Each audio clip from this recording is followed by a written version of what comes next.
between. I cannot breathe, I can't see, I can't look in between. I cannot breathe, I can't see, I can't look in between. Jag kan inte andas när jag ser hur det går iväg. Jag kan inte andas när jag ser hur det går iväg.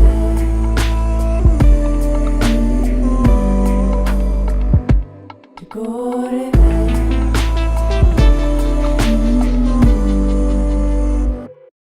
I cannot breathe, Jag kan I cannot see, inte cannot breathe.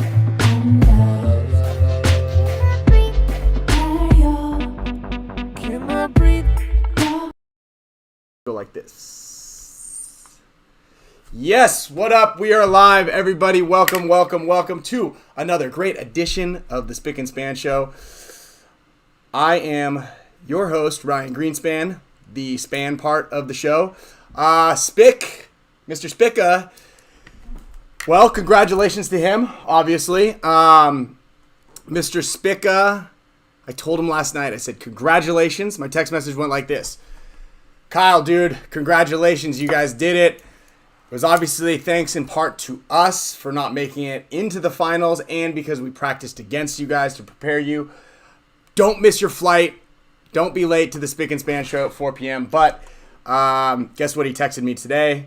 It was, I missed my flight. So he's actually just landed in San Diego. He's taking an Uber over here. Don't worry. I can carry the show for you guys.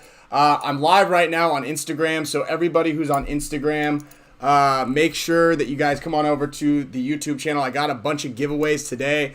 I'm talking about the coin duel stuff. I've got a very special signature series gun right here that I'm going to be talking about as well. A little bit of event wrap up plus eating terrible things. One of my favorite or least favorite parts of the month is going to be happening today. So, make sure you guys right here, everybody here on the IG, jump on over to YouTube now. So, guys, thank you all for tuning in. This is a special edition. It's special for several reasons, actually. It's special, one, because we're keeping the first place win in the house, right? So that's one thing that's pretty exciting. So congratulations. I guess I can say it right now, even though Kyle is missing. I wanted to get a little cutout and put his face right here. Actually, I've got a really good idea. I'm gonna do this right now. I'm gonna put this Kyle. This will be Kyle right here. I'm gonna make him kind of bigger. I'm just gonna put him right next to me, over on my shoulder over here. No, sorry, right there. So, there we go. He's sitting next to me now. So, Kyle is not here. He missed his flight. Obviously, they were celebrating as you should for winning the very first NXL event. So we're actually going to talk about a little bit about that today. And by we, I mean I am. I'm going to get Alex Fragi on the horn. He's about to launch. He launched some of the silver coins. And some of the people that were in Florida were able to get their hands on them. He's waiting for some of the packaging to come in, because if anybody here is a fan of Hormesis, has been able to get their hands on a Hormesis headband, you know that a lot of the experience in getting that headband is in the packaging, right? And how well detailed and everything, and how well thought out every bit of the packaging is. So we're going to talk to Alex a little bit here in a moment. And then another reason why this episode is so exciting is we've got giveaways, okay? I've got a pack of Motive Pure going to be going out to one lucky member. It is the beginning of the month. Usually we do this at the end of the month, but you know how months go. Sometimes it just overlaps. So beginning of the month, I've got a full team signed player card. So one member, If you support the channel, if you guys are a loyal member of the channel, you guys will I'll have your name put on the list, and we're going to spin the wheel, and the winner is going to get this team signed player pack. Also, all of the super mega support status members, we thank you guys very, very, very much. So, in thanks for all of that, as a lot of you guys know, I give you guys, well, as you guys who are the super mega support status members know, I send out a monthly giveaway. Nice little gift as a thank you of our appreciation to your support. Last month, you guys should have all gotten your Spick Span shirts. They're pretty rad. Shout out to James from Island Designs. I'm actually working on with him. He's going to be making some, we got some new posters being made. So if you guys are super mega support status members, shout out, by the way, to Mr. Bernab. I know you told me how to pronounce your name, but I'm going to give you a quick air horn for upgrading your subscription just recently, today. So thank you for that. You'll be getting a new poster. You will, Jay Stu, you didn't get your shirt? Okay. I'm going to dig through the tracking archives. You guys all should have gotten your shirts. They were all shipped out. I actually have everybody's tracking information, so I will look into that. But yeah, you guys should have gotten them a couple of actually last week. Also, I don't know if Mr. Dizon, you won last week or the week before an MVP shirt, so congrats to that. I suppose I am no longer the league MVP. So congrats to Alex Goldman. It's been a long time coming. It's actually surprising that he has never won a Golden Barrel for all the hype around Mr. Golden and the money he gets paid to play on Impact. So congratulations for finally being able to get your hands on a barrel. 19 confirmed kills for him on Sunday. Speaking of Sunday, I was actually thank you guys all for all your support throughout the weekend. Yeah, actually, Mr. Kerrigan, especially that's exactly what I was about to discuss. I know a lot of you guys checked in on me to make sure that check how my back was doing. I do really appreciate that. For those of you guys who know, for the last 2 weeks, I've been dealing with a pretty debilitating back injury. I went down to the event, and with pretty slim intentions and pretty slim possibilities of even playing because I was in that much pain. And I also was kind of worried because it was one of those, with the back injuries, you never know exactly what it was. There was no clear-cut diagnosis. The doctor said, it's back spasms. These happen. But a lot of people were kind of like, hey, man, this could be worse. It could exacerbate the issue if you kind of jump out there and play. So, yeah, anyway, I didn't play kind of leading up to it. I know Alex really wanted me to, and some of the guys did, and we were looking a little bleak on Friday. So Saturday we picked things up, and I actually wasn't really planning on playing. Every morning I woke up, I felt a little bit better. Sunday morning I felt pretty good, and the guys said that they could use me and they would definitely like me to play if I could, and so I went there yeah, I mean, I felt really good actually. A lot of pain still kind of running, that just any kind of impact on that left leg as I kind of like run or push off. I get a kind of a shooting pain. Not shooting as much, it's just kind of like pain. But actually on Thursday, Frank Connell, I got to give a big shout out to Frank Connell because he checked in on me throughout the last couple of weeks, and then he urged me, begged me, pleaded with me, and pretty much forced me to go down to Dr. Doug, who is a chiropractor in Tampa. He does a lot of pro athletes out there. He's got Eagles jerseys up there. He's got Tampa Bay jerseys. He's got a Jerry Rice jersey up there signed. So a lot of these guys. There was a guy from the Oakland A's in there, I believe, getting treated as well. And it was actually a pretty cool experience to kind of see what he did. He was very aggressive, however, in getting my back unlocked, as he called it. I screamed in pain when he did it, but it actually, I felt worse when I left in the next morning than I did the days prior, but it was actually a different type of pain. It was more of like a sore muscle rather than a tight muscle. It's kind of hard to explain, but I think in the long run it helped me out because this morning I woke up after playing 10 points yesterday, and I felt really good. I have a lot of motion. You know, it's still a little tight, but you know, I feel 90% better than I did when I woke up and I couldn't even put my shoes on. So progress is great, and I hope as the week goes on and the weeks go on in this month, when we start practicing again towards the beginning of June, I'll be back to normal, back at 100%. Plus, we'll have Dalton back. Grayson filled in with the team really well. So we're looking for a big bounce back as far as Dynasty goes. Michael Cruz. Tyler's Force is really sick. Actually, his was one of my favorite last year. I really liked my design last year also, but his this year is probably might take the cake. I've got one of mine brand new right here that I am going to talk about. I may as well just kind of talk about it right now-ish,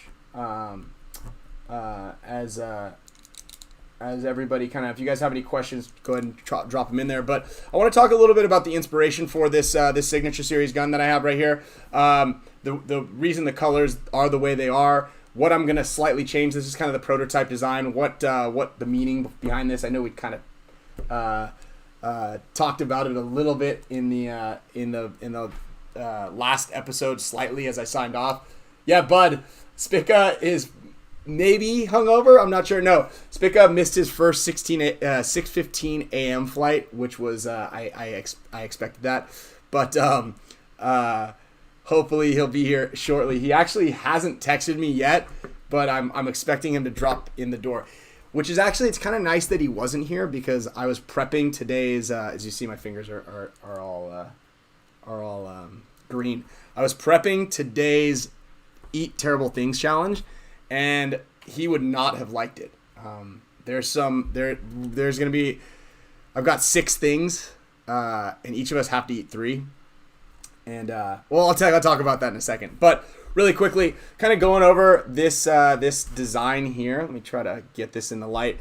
So I kind of wanted to do something kind of play on a gold for the Golden Barrel Award that is obviously kind of faded away from my grasp.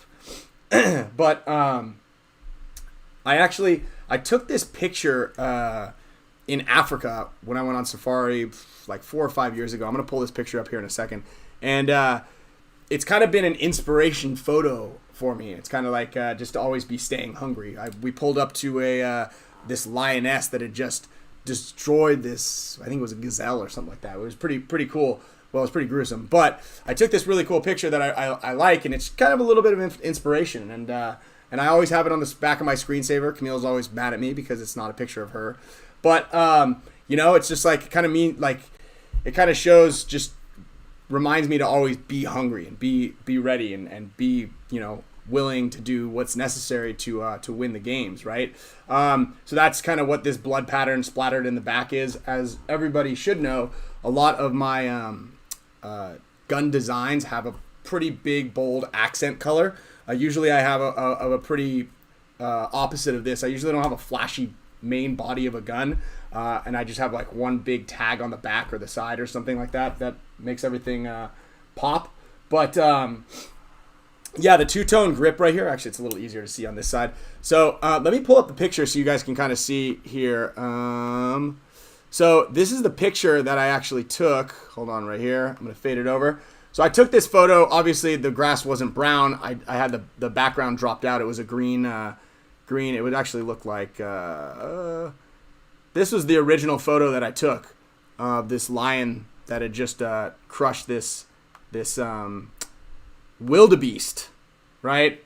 So I kind of had the colors pop a little bit more and dropped out that background. And I had actually printed this thing out. I had a canvas made of this. I actually had a full, like, I think it was a 30-inch or something canvas printed out of that. And Camille wouldn't let me put it in the house. It was a little too ominous. But my buddy Rob, actually 2 people ended up purchasing the print when I kind of released it a while back. I haven't really actually pushed it, but 2 people asked if they could buy it. So it's actually hanging up in Zach Wake's house and Robbie Pettinelli's house. Both are old Dynasty friends, family, and whatnot. And then so this is kind of, let me see if I have. So this will kind of pop up in the side here. So every single one of the forces will come with a little poster signed. Some of you guys who got my poster in the past, where am I right here? Hey, if some of you guys got my guns in the past, it may have come with a special poster, but you'll get one of these with it when you buy it. I'm also trying to make a little T-shirt that goes with just the guys that get the Signature Series Force. I'm gonna have the gold pop a little bit more in the final, and maybe make the blood a slightly more mean. Right? It's kind of a candy apple red versus like actual blood. Now I'm not a violent person, but sometimes just like the Hormesis headband that came out, Oliver and Alex both kind of said I should be something like an exact. They wanted me to be the X-Acto knife, or something more precise. But sometimes you got to be out there and be a bully. You can't always be super precise. You gotta, in that chaos, I think is what that card said in Hormesis, is like sometimes you need to create chaos in order to make the masterpiece. So that's kind of what this year's gun is inspired from. So we got the gold coins. Kind of want these two colors to match. I also went with the flat color. So Outlaw did this gun right here, and it's in that bright dip. So it's not. I guess it would be matte. It's not a matte color, but it's not a high polish color either. So it's just kind of in between. I really like that flat color. I think it photographs really well. So, and I just think it just looks cool. It looks a little bit more worn. So that is the story with my my signature series force. All right, we got word from Kyle. Should be here in about 20 minutes. So that's pretty good. I'm gonna see if Alex Fragi is ready. And then really quickly, and when Kyle gets here, we're gonna discuss a little bit about the field and the tactics, because he was there in the pits, obviously. Because I wanted to discuss. Steve. He actually has landed already. Kyle's already on the ground. He's in an Uber right now, I believe. So yeah. But what I want to talk to him and you guys about, actually, because I'm sure that some of you guys are still going to be playing the NXL World Cup. Or sorry, I don't call it World Cup because we're in Florida. You guys will be still playing the event out there, or the event layout. So we went into practice scoring fast points. 1 minute, 2 minute points. There were never any long points. Definitely never where there were 3 points played in 15 minutes, right? So I want to discuss a little bit of how that went down and how teams were really able to lock things down. Obviously, Alex Goldman in that corner was a pivotal part of that. If I were Infamous, I wouldn't have worried about shooting their infamous Impact's Dorito side. I would have tried to shoot Mouse. I think in 2017, when we played Impact in the finals, that was one of our main goals. He's really difficult to shoot, but I mean, he was running and shooting out to that snake corner. You can't let a guy like that do that, especially kind of have been, assuming Infamous watched some of Impact's previous games. You got to figure out who's doing the most damage and get that guy off the field. And especially on that snake side. If you shoot that snake corner, their next inset guy is usually, it was Matt Jackson in the can or the back center, and so that's a pretty hard fill.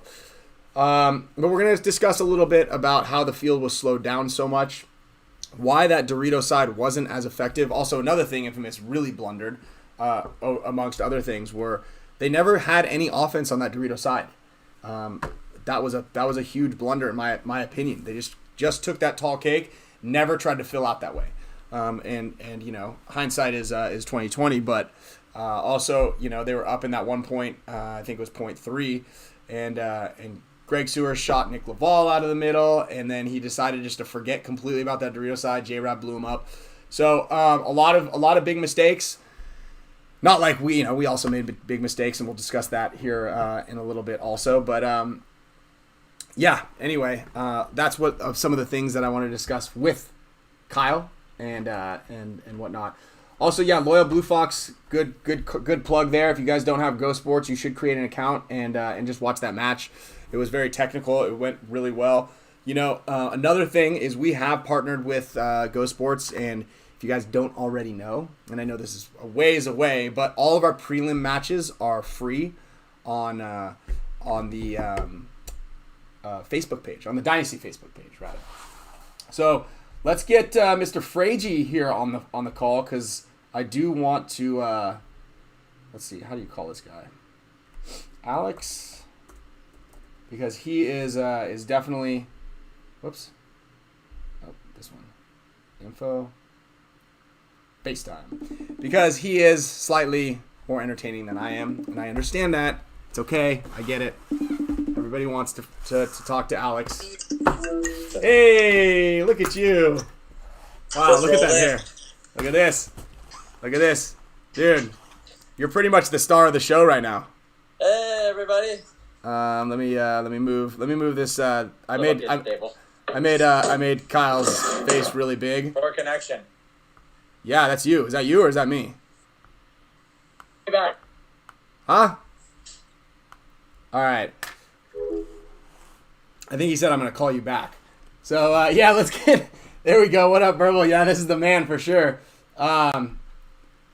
So great to have Alex Fragi always join us, because he comes with mainly because he makes fun of me, and I think everybody enjoys that. Is he gonna call me back? Anyway, we're gonna get him back on here. Technical difficulties. Obviously, the production isn't quite up to some of those other media moguls, but as a lot of you guys may have read in the description, this is the #1 live weekly paintball show on YouTube. Yep, we jumped over that hurdle. We jumped over that hurdle as soon as I realized that I think, are the only live weekly show. So, ipso facto, we are also the world's best live weekly show. So, with that said, yes, Sour Monkey, Loyal, Blue Fox, go ahead and get a couple more likes popped up in there. Hold on. There we go. We got you? Where are you? There he is. All right. So I was just explaining, I don't know if you heard, about the monumental milestone that we have achieved. I think I did explain this to you a little bit earlier, but that we are the #1 live weekly paintball channel on YouTube in the world, the entire world. Yeah, might even be in the history of YouTube, to be honest. So it's a pretty big. Well, folks out there, I mean, just so you know, I'm fully aware of that. That's why I pay $1,500 a week to be on the show. That's right. We got to run the credit card, actually. That's why we almost didn't call you today until I saw the bank deposit come through. So, thank you. Your head is actually almost as big as mine here on the screen. I got to scoot you back a little bit. So, Al, I know that you just actually launched you started launching the silver coins for the Coin Duel. For those of you guys who don't know, Coin Duel Paintball is it's officially in a full effect, right? So yeah, every pro has their coins now, and I sold a small amount of silver coins out of Frank Connell's Dilly Dilly Donut truck at the event, just to kind of get a few out there. But I didn't want to fully launch them because I don't have the packaging and everything done, which should be done this week. So I want to have a nice presentation, and also all the rules, and I'm getting the website all together, so there's some continuity with everything, and I kind of wanted it to start out a little bit organically with the pros first before I threw the silver coins in the mix. So a lot of the guys, they get the idea, and I think it's being embraced by the community, at least from the pros, because they were all stoked on the idea, and they were already betting on games. Mm-hmm. I won a coin off of Dan Zaleski off of Revo, because when we played them, he said he came up to me and said, "All right, I'll bet you a coin that we beat you." So it was like a team deal. So I got one of Dan's coins, and then same type of bet on our game with Yosh and Rainey, but Yosh lost because unfortunately we lost to Vector. Oh, dang. So just so everybody's clear, it's not necessarily, it doesn't have to actually be a one-on-one in paintball. You don't have to play one-on-one in paintball. It could be a paintball bet, or it could be a bet on games, or it could be kind of anything, or Yeah, so I mean, the purpose of the game is to kind of create and fortify the paintball community. So Right. it's about interacting with each other, really, at the base level, because that was the inspiration behind the idea. It was like, meeting people and connecting with people, and a way to kind of bridge that gap between the divisional players and the pro players, and also create something fun and lighthearted within the pro ranks too. Like when you go to practice, it's monotonous. You're pounding yourself into the ground over and over again, and you do next practice, and there's not really any lighthearted moment that you can reflect on later. And that's another thing about the coins is a tangible item that's could be potentially linked to a memory, which is something that obviously getting older and realizing that the tournaments and the moments that we've had together are fading in memory, and they're fleeting. So if you get your name up on the Coin Duel scoreboard, it's going to be there forever, or at least as long as the internet's around. So Until you as long as you're paying the subscription fee for the internet. yeah. Actually, So I'm happy about that. yeah. Bart asked. He said, isn't the actual challenge or whatever the format of the game up to whoever is the higher coin holder? So if a silver challenges a gold, kind of like you could kind of run, you could race for it, you could play 3 out of 5, you could do kind of whatever. It's sort of up to that guy's. Right. Yeah, so the idea is the senior coin gets to choose the format and venue. Mm-hmm. However, when a silver is challenging a gold, I feel like one-on-one is kind of like the base place to start. And I mean, if someone comes up to you and challenges you with the silver and says, "Hey Ryan, play one-on-one," you're not going to be like, "No, I want to arm wrestle." Yeah. I was But just thinking. No, I'd rather do. That would be fine too, because really the whole object is to connect with somebody, that a new person that maybe you've never met before. Right. And I was actually, because we were talking about the Coin Duel website and how you're going to kind of like track all the players, and we were talking about that, kind of looking back on that kind of other contest that was going on. And I think that's pretty cool, because so basically if you were to purchase a silver coin, and you're just a divisional player or any kind of recreational player, anybody out there, and you challenge myself or Alex Frazier or Marcelo or whoever it is, and you win their coin, you email Alex and say, "I've got coin number 18. I won it from Ryan." So Alex will then put into the database, and then he already has all the photos of every single pro. But at the end of the day, kind of what your goal is like, hey, if you won a coin and you've got a headshot of yourself, send it into Alex, and you'll be forever up on that board, kind of immortalized in that. Totally. So yeah, if you get a silver, you challenge a pro for a gold. If you win that gold from the pro, all the information to send in your contact information and all that stuff will be on the packaging as well as on the website. And you send me the coin number that you won, and if you want a picture of yourself, and you will be forever cemented into the Coin Duel scoreboard, which memorializes the event that took place. Right. I think it's pretty cool, and it's been extremely well received, right? I think, but every single pro guy has been like really, really ecstatic about it. I hear people talking about it, and obviously you do too, because you get a lot of the positive feedback. And I think it's a great concept, and I know that a lot of people here are really excited for it. Jay Stu says, "Great, can't wait to teach gambling to all of the kids at the local field." Yeah, I mean it's not really designed to do that, but yeah, you could make it like that, I guess.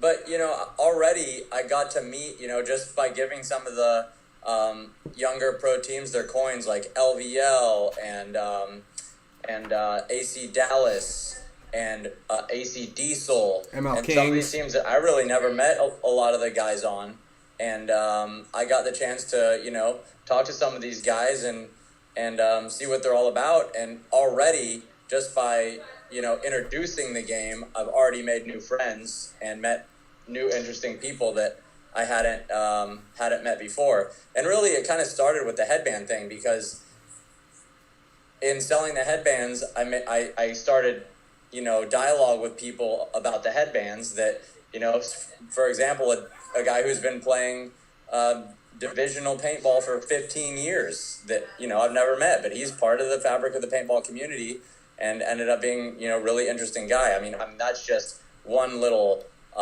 tidbit of the exposure that I feel like I've gotten personally through this new business, which actually I'm kind of looking at more of like an art project than a business, because it's, it's just been a lot of fun and a lot of creativity, and that's what spawned this idea. Mm-hmm. Yeah, I mean the Hormesis, the tribe that you've created, the movement that you've created with the Hormesis owners is pretty cool. Like I know that you kind of go through and bless up a couple people here and there who are deserving of them or can't get a hold of them or something. If you have a unique story or whatever it is. But that one guy, I think you blessed him up with a headband, and he came back to the booth the day later or 2 days later, was like, dude, I got to give this back to you. Like, I feel like it was too good. You were too nice to me. Like, I can't take this headband, and it's really cool to see like a lot of the camaraderie. And I know that you're pretty active in the Hormesis Facebook page, and I think that's good too, right? That kind of got you back into the internet side of things within paintball too, just having a deeper connection now within that. And also you brought Oliver back into the fold, which I'm sure a lot of people are really excited about. Yeah, and hopefully he finds his way back over here. But you're right, I did feel really disconnected from the paintball community. I don't really do clinics anymore. I basically do the bare minimum tournaments, and haven't been to Europe in probably 6 years to play. And it really kind of revitalized my love for paintball, because paintball's brought me so much. It's brought me my best friends. It's brought me my passion. It's I am forever indebted to the game of paintball. So I'm hoping through the Coin Duel and Hormesis to pass those things on, hopefully, to other people, even if it's in a small way. For sure. Maple, come. Maple, come. Oh, is this your dog? Maple, come. You want to meet my puppy? Yeah. Does everybody want to meet Alex's new puppy? That's Maple. Hold on, I gotta turn the screen brightness up here. There we go. I was killing everybody. Bingo. There we go. Where are you? Uh-oh. There we go. Alex has got a new puppy named Maple. Great. You should have named her Honey instead of Maple. Alex also makes his own honey. I think we've talked about that a million times, but I still think it's pretty fascinating and funny. Yeah. Shout out to the Dogecoin emoji. We have a dog emoji actually in the what's going on over there? We do have a little dog emoji there for everybody. We've got it right next to the Alex Fragy emoji. That's still that one's gonna be there for a while. I think we got 2 Alex Fragy emojis, 3 Alex Fragy emojis. Here we go. Let's all fire in the Alex Fragy, the beekeeper emoji right here. Speaking of all the dogs and the Dogecoiners, if you guys are a Dogecoin holder, I believe you may have made a little bit of loot. And Alex Fragy ended accept. He's calling me back. There he is. That's going to be better. I was on the wrong Wi-Fi. How many Wi-Fis do you have at your house? How big is your house? Well, I've got one, but then there's Xfinity Wi-Fi, and it just like logs onto that automatically. Oh, it's like a public Wi-Fi that sucks. You can tap the little info part and then just forget about network, and it won't do that anymore. Well, apparently my Wi-Fi also sucks. So yeah. Well, hopefully you sell a couple more headbands and you can upgrade the package to the 1 gigabyte package.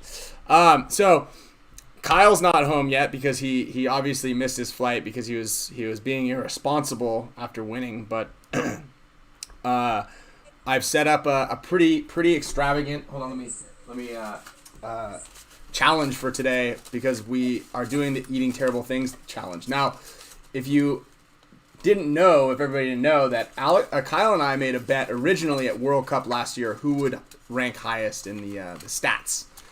Obviously, I blew him out of the water there. And so we just decided to carry the bet over to here. So whoever finished higher. we made the bet before I knew I wasn't going to be playing.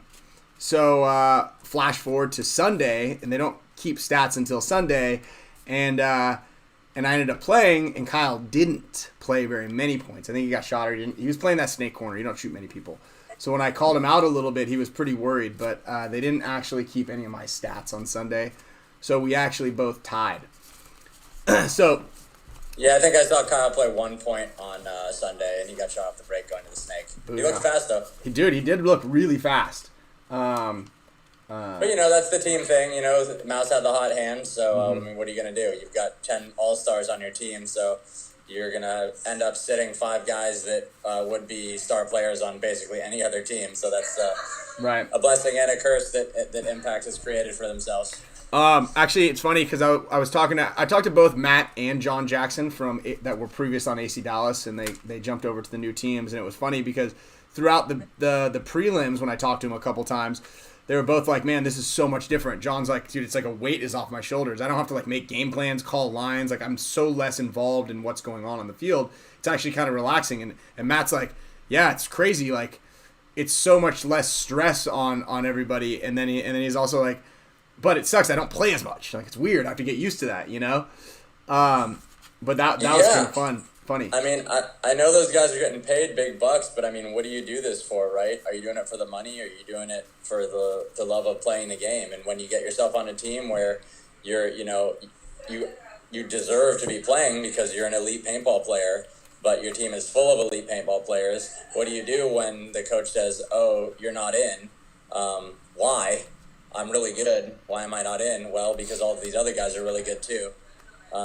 That's just part of being on a team, of course. But it hurts a little worse when you have guys that know they're the best. So yeah. I mean, but it works out. Like on a team like Impact, it's when you're playing on Tampa Bay. And you're Antonio Brown. It's like it's okay that a couple of the other wide receivers are getting some reps out there because you know that they know they're it's in able hands. Yeah. What would be frustrating? He said Tampa Bay, and I was like, no, his name's Keith Brown. Yeah, like the football team.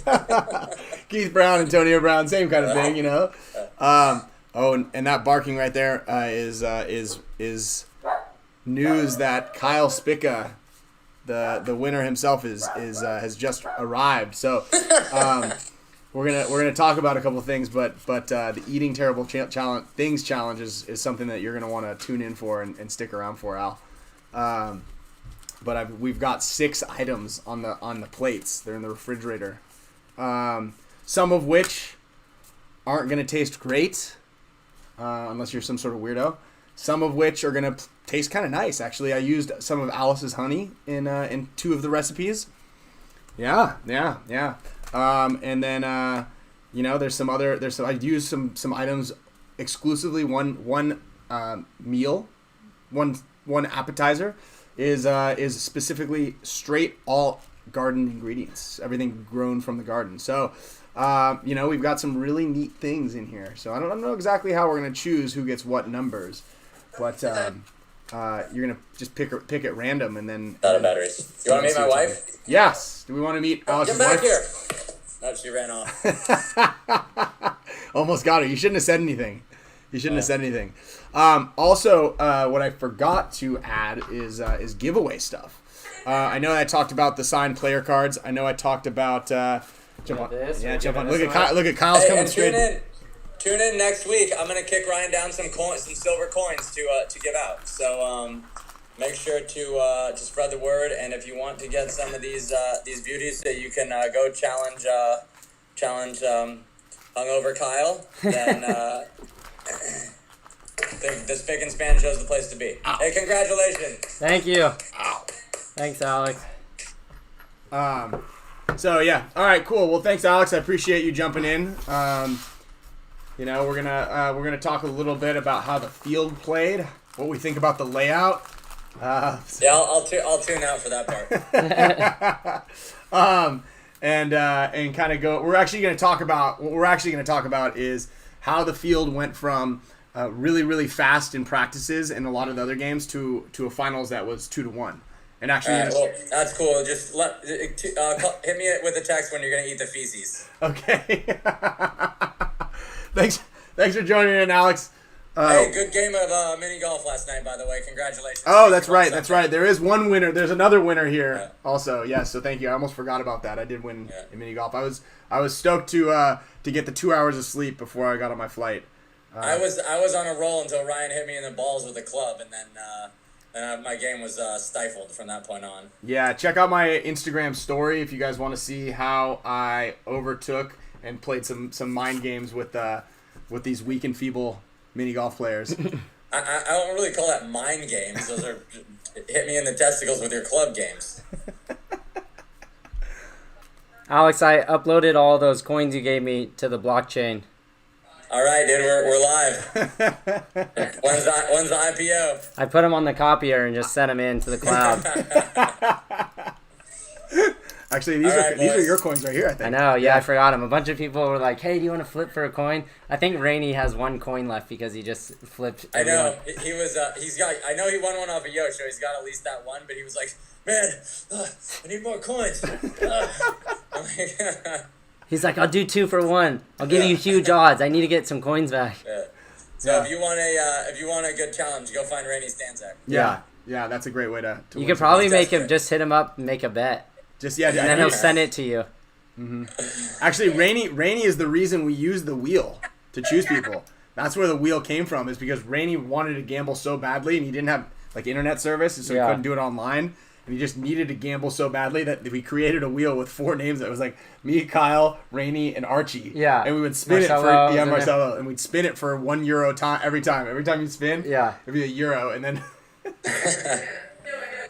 so everybody had to pay €1. So shout out to Rainey for the wheel right there. Yeah, thanks, Forky. Yeah, appreciate it. All right, boys. All right. Now tune in about 20:30. Congrats. Thank you.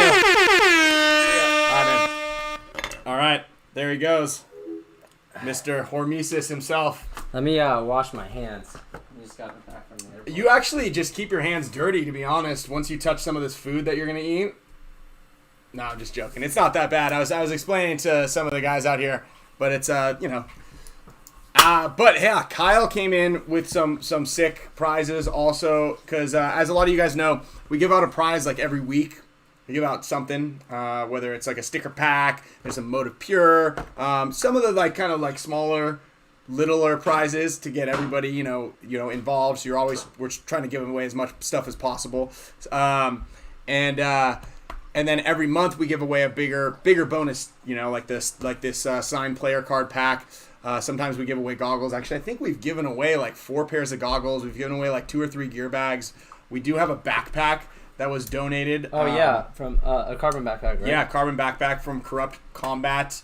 That was pretty cool. So Corrupt Combat out here. I got this actually like right before I was actually one of the first days from Alan, the team owner of Energy Elite, the newer pro team. Yeah. He was like carrying this box around. He's like, "Hey, you guys wear these masks?" And I was like, "No, we wear the EVSs." And he's like, "I'm trying to give this away, but if you don't wear it, I'm not gonna give it to you because you're just gonna sell it." And I was like, "Well, we actually have a show, and I'll give it away on the show and shout you out." I didn't bring the box because it was too hard. It's too big, and this right. is way easier to put. But it's still brand new. It's got a mask bag.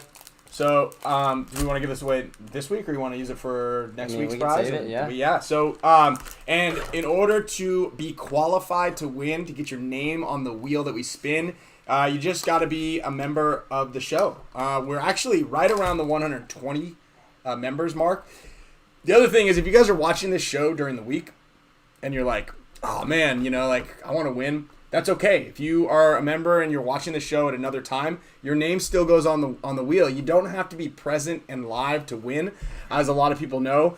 And we'll call out your name. If you win the goggles, we'll announce you for a couple of weeks. But I think the cutoff is like the 3 to 4 week range. Yeah. I think we were holding a pair of goggles. I was holding a pair of snowboard goggles as well for like 4 weeks, and at that point, we got to let someone else get some action. Yeah, right. For sure. So Another big thing is if you guys can hit the like button. I keep meaning you got to remind. To make that banner. Yeah, we're gonna make a little banner here that says like, you know, to like do a little thing. It'll be like a little arrow. Yeah, you just leave it on, and we'll just leave it on there so we can always remind each other and you guys. Oh, there we go, just like that. Ryan Fitzgerald, welcome to the discounted merch perk membership. Also, we're gonna update a couple of those things for the discounted merch perk. Everybody who's a discounted merch perk member and a super mega support status member, you guys get discount codes to some of our sponsors.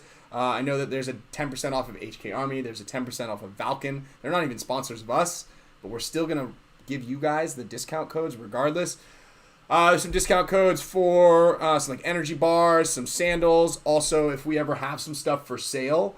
On the side, actually, I gotta bring these things into cue these pants here in a second. We'll give them up to you guys first, and then I think I put some of the Hormesis headbands of my headbands in there for the super mega support status members when I had them before I released them out to the ether.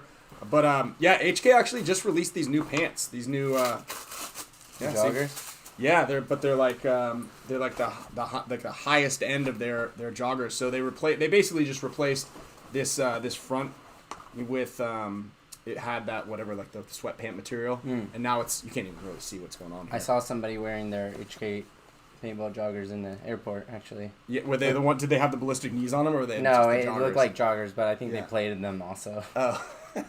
The one thing about them is you got to be okay with taking some heat because these things are like paper thin. Actually, yours are like that too. Yeah, right? the new ones we got. Yeah, that's crazy. Those. Really? Yeah. They're really. I wore these things out at the event, and I only played. Wait, they ripped? No, they didn't. They were just.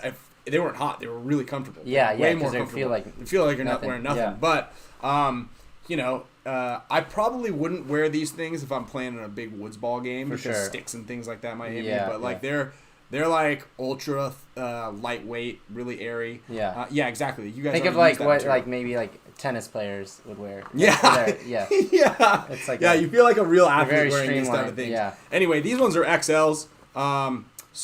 Front guys definitely it's good for you if you need to for sure reduce some weight. Alex and I were both talking about how fast you looked. Thank you. I said that to you, right? You did. You said that. I was like, damn, we were you watching look really fast. Mouse and I were watching footage one night, and I was like, "Was that you or me?" And he's like, "I think that was you." I was like, "Damn." Dude, he's like, "You do look fast." You looked like faster than you normally look. I've been hitting the legs pretty hard, so maybe that's why. Yeah, I was trying to watch the finals, but I decided not to keep fighting your mom for the login. Oh, I figured she was probably watching it. Yeah, I share Kyle's I think there's a lot of login people that have my login, so it's just a gamble. I figured that your mom was watching, and I didn't want to kick her off.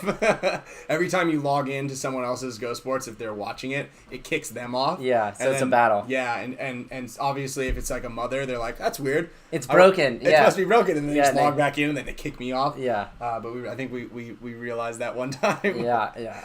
So we decided not to do that. Someone said back-to-back champs. That's true. Yeah. So I brought that up in the beginning. I said we're keeping the trophy here. Yeah. Plus, I won the mini golf challenge last night. So I mean, that's basically like winning World Cup. Let's see the medal. That thing's pretty cool. Yeah, they gave us these. It kind of sucks they don't have like first place on the medal, but it says it on the band, which is pretty cool. Oh yeah. They're all so they just made a bunch of them and just kind of and then changed these because these are cool though. The band says first place on it, but that is one thing because I watch a lot of surfing.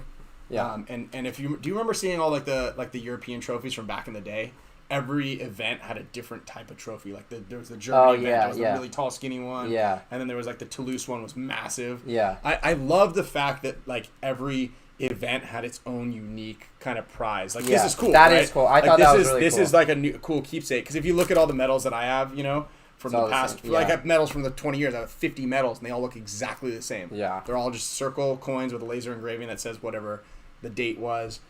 Dave actually wanted me to bring the trophy home, and then he's like, "You just bring it up to me later." He's like, "But you should take it on the show." And I think someone hit it, and then I think it was J-Rab. Oh, J-Rab hit it. They actually didn't give Mouse any of those plaques. Really? Yeah. Damn. Just he asked Tom Cole, and he's like, "I don't know." Yeah, Tom's like, "Well, I'll just do it. I don't Yeah, know." So they just gave him just the barrel, but he got I mean, he got the event MVP and overall, and they didn't give him anything. That's pretty funny. Yeah. That's weird. Well, I'm sure they maybe they have him somewhere or something. I was kind of talking about it a little bit in the beginning. I was like, it's kind of surprising that's the first time he's won that, right? Yeah. Yeah. Like, that's... I feel like... I find that... Well, there was that one event. There was the one event I'm pretty sure he won, but they gave it to J-Rab. Yeah, Cena gave it. Yeah. He was up like... It was Vegas. Yeah. And he was up on everybody by like 12 kills or something like that, and then somehow... J-Rab like snuck in by 2 in the back center, even though Mouse is the Mouse always chirps about that. So I think that he does have an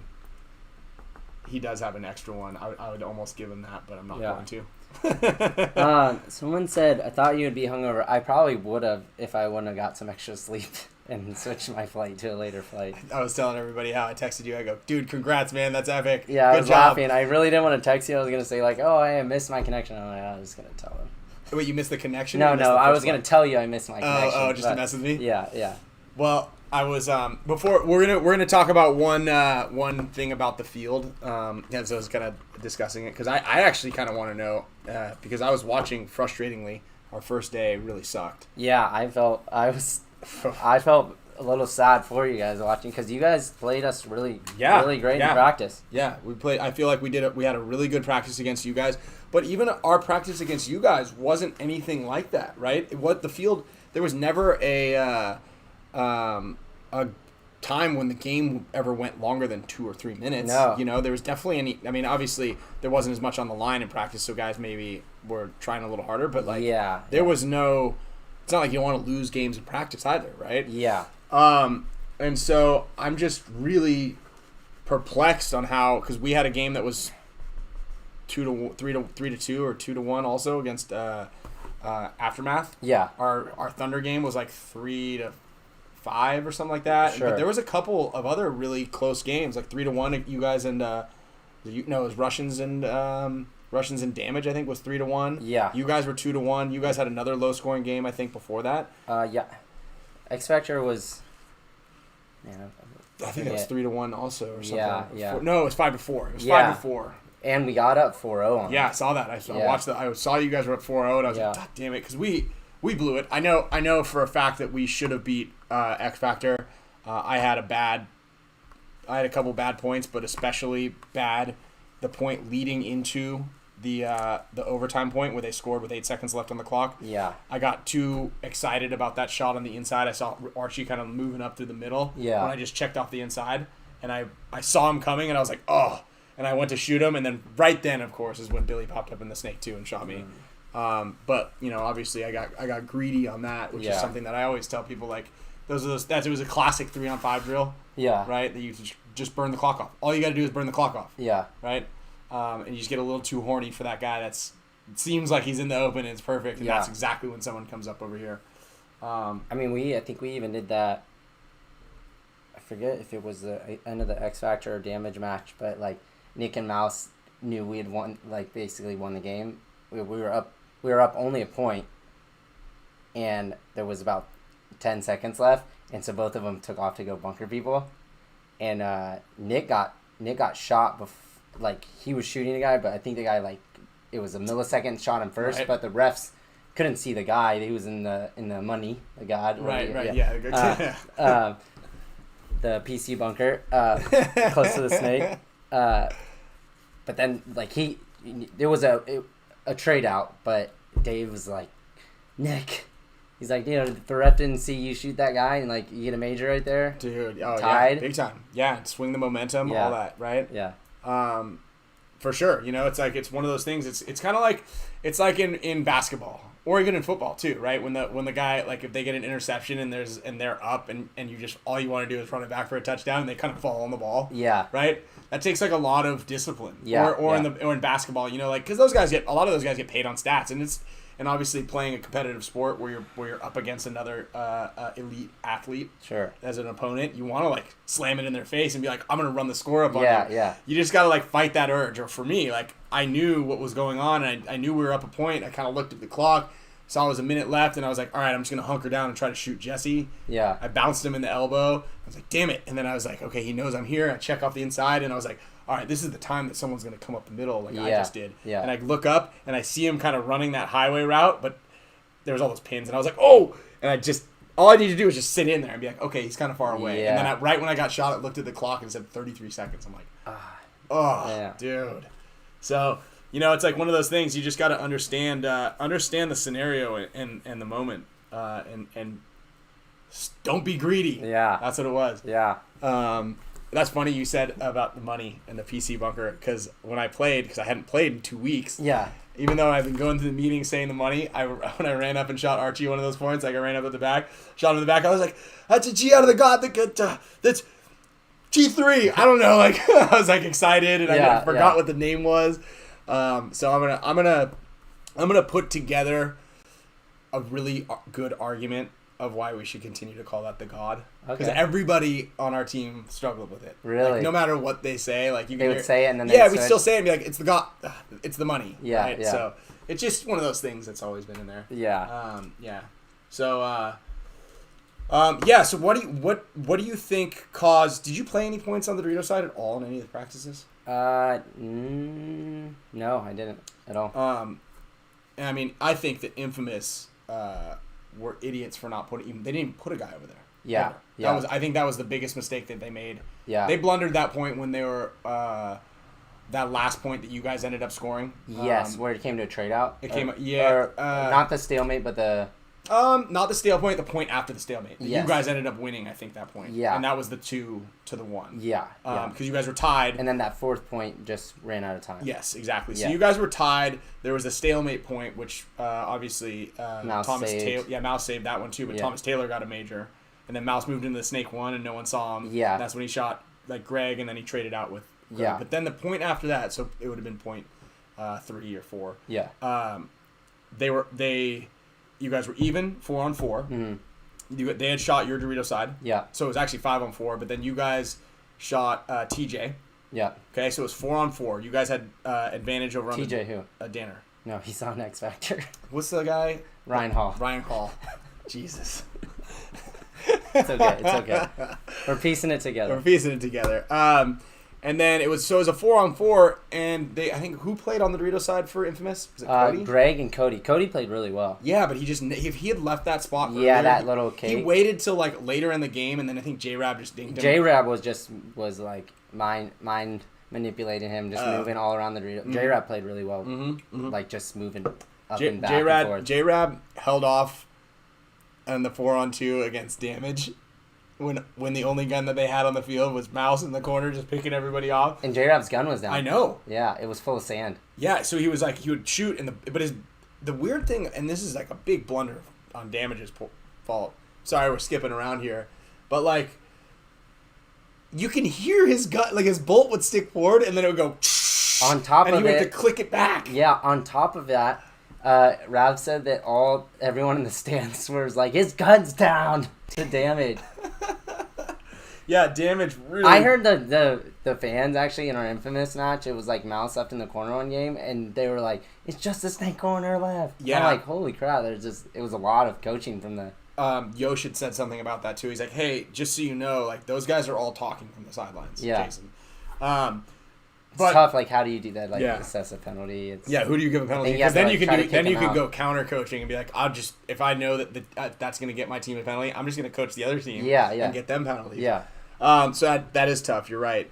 But I think one big like lesson on that is field awareness, right? Like you gotta understand when the guy in front of you pulls the trigger and his bolt sticks forward. Because I talk to this a lot when we're doing clinics. Speaking of which, we'll be in Boston on Friday. Doing a clinic out at Boston Paintball. I think there's a couple spots available. Check out bostonpaintball.com, I think, for more information. But, like, we'll be watching a game and be like, hey, did you not hear this guy's gun shooting right in front of you or on the other side of you? Yeah. People are like, oh, no. Like, we'll notice it in the snake. And, like, there's guys on the other side of each other. One guy's shooting his gun and yelling, and the other guy's, like, oblivious to what's going on in front of him. Or you can see, like, when that guy's out on you, if no paintballs are coming out, like, after a couple snaps, you're like, he's not shooting. Right. Yeah. Or even when when you're in the snake. Yeah. If I'm behind you shooting over your head, you feel you can tell which direction the paintballs are going before you come out on the wire. Yeah. Right. And those are huge. Those are really important factors in your game. Those are like really big milestones to overcome. Is like that field awareness factor. So Damage being up 4-on-2 with just Mouse in the snake corner where he was every game, just out of a little turret, just sniping people. Yeah. When the guy in front of you shoots a ball and then you just hear, like, you got to realize that you can overpower that guy. Yeah. And so you need to start figuring out a way to get him off the field, and not really worry about him as much. Yeah. Obviously, you can shoot one, but so yeah, that I think was a big factor in Damage's problem against you guys, and same thing with Infamous is like Cody should have been like, hey man, there's no pressure. Yeah. Because a lot of times you guys were focusing kind of more heavily on that snake side and up the middle. Yeah. And then especially after Greg shot Nick out of the center, that's the move to just cruise down that side. Yeah. Absolutely. And it was kind of polar opposite because Damage went heavy Dorito side and kind of anchored the snake side. And they did that to us when we played them in practice as well. I think you needed a good balance. The snake side was definitely interesting because you could win over there, but it was a very patient game, and you had to, like how Mouse was able to win that amazing clutch point in the Damage match where he slipped into the snake. Slipped in there when everybody was worried about J-Rab with his gun down, and he slipped. I think it was a 3-on-2 at that point because he shot Chad just waltzing down that side. Yeah. And then he slipped in there and nobody was paying attention. Like, dude, you know what he's going to do. Yeah. Like, just look at him. Yeah. Don't take your eyes off of him. And that's the other thing is, like, when you're playing on this field in particular, is if you don't have somebody in the snake or the snake corner, they can come onto your side. Yeah. Like, without any, like, if the guy's now was in the snake corner and you're like, well, that's weird, he's not shooting at me anymore. I kind of like, was talking to Yosh about this one time because I think it was our first point in the next on Saturday morning against LVL, right? Yeah. And we lost. Mikey got shot in the foot off the break and got a minor, and then pulled off that side. And we watched LVL play. There was that younger kid that gets in the snake. He crawls to the other side and goes and bunkers everybody. Yeah. And Yosh was in that tall cake, and it's like the kid was in the corner. He's not there anymore. We're not in the corner, and I'm like just watching this kid crawl up, and I'm now like I see the kid here and then Yosh right there, like doing one of these things, and I'm like, oh, come on, So that was like a huge point as far as field awareness goes. Also, and understanding that, and this goes for most snake fields, is like if there's nobody on the tape against a snake guy, he's coming to your side. Yeah. Right. That's just what they do. Yeah. Right. That's your job as a snake guy.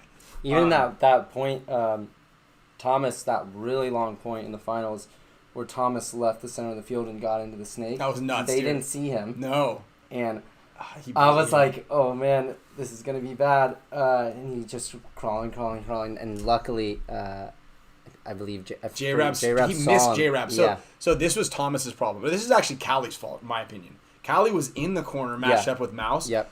If either Callie saw him jump into the snake or Callie saw him run across. So there's no way that Callie didn't see Thomas go in the snake. Well, maybe he was just tucked in all the way.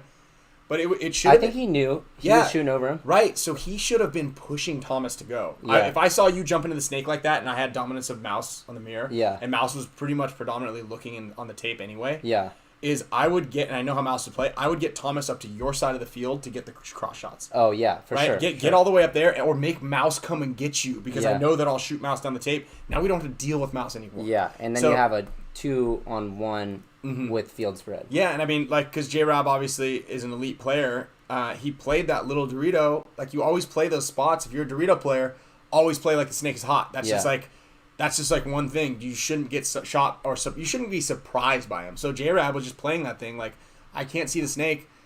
I'm not going to let anybody in the snake shoot me. So when Thomas came up, he didn't have a lot of J-Rab, missed him. Yeah. And then he's like, boom, that's where he is. Got him. Yeah. And then Matt made that good move on him. Yeah. But like that's a huge takeaway there, is like if you have the advantage on one tape, take advantage of that. Sure. I would have been like, Thomas, keep going. I would have just been pounding at Mouse. I know that he didn't have much pain. Who, Thomas or Callie? Callie. Oh, that's a good point. He shot a lot when Thomas first got in there, which I think allowed him to get up to that snake 3 area. But then I don't know if he had any more any more juice to keep like suppressing Mouse down. That's true. So yeah, I mean that was I think a lot of it comes down to on this field is field awareness, right? I think that's a big factor. That's also a reason why we weren't able to come back against Aftermath or Thunder, right? Arturo on both of those matches was kind of still just chilling in the snake corner. Yeah. I think he shot somebody on the inside, and Marcelo was in their corner, and he kind of like just trotted out, and then lost a one-on-one to Corey Field. Shout out to Corey Field, by the way. I don't know if you watched any of their matches. Yeah. Not only did the Thunder go 4-0, but I think he won he took 7 coins. He won a ton of one-on-ones. Wow. He won a lot of he won 1 or 2 against us. That was my underrated pick. Remember? Was it? Yeah, it was. Yeah. Dude, he won a lot of one-on-ones. Yeah. I watched him win 4 or 5 one-on-ones. If you guys replay a lot of the Thunder matches, if he was in a one-on-one, he won it. He's got good timing, like his mind for the game. Yeah, he's been playing for a long time. One thing Infamous did really well, and I think this might have been, a tribute to their success, is they were shooting a lot of bounce shots. Stuff really? that we hadn't even seen. Oh, really? Yeah, and so I wonder if that's how they were. They were just dinking guys out. Yeah. Yeah, I mean, and I think they were shooting pretty well off the break. They shot that Doritos side really well. Yeah, they took JC out of the game almost every point. And I think I said something in the very beginning of the show before you were here. Is that was the wrong pick though. Whoever was shooting that shot should have been shooting for Mouse. Oh yeah, dude, you take away that snake corner, especially watching any of your other matches. It's impossible to shoot Mouse. First of all. Yeah. But, so you want to hear something crazy? Mouse didn't get shot off the break the whole tournament. I believe it. Yeah. I mean, I got shot once or twice going in the corner, but I got shot once going in the snake, but other than that, I made it 6-7 times. Yeah. I mean, it's tough being a player in the back center because it's pretty blind when the guy breaks out there. And then the other thing is you don't know if you want to shoot kind of right over the top through that crack and hit the money god guy. Yeah. Or because if you do that, then you're probably going to miss the corner guy. Sure. So you really have to judge your shots really well, but you do have a secondary option up through that last little crack to the landing zone. And if I were Infamous, I would have put 2 guns on it. Yeah. I mean, that's how X Factor was having some success against us. Is they were shooting us. Going wide. Yeah.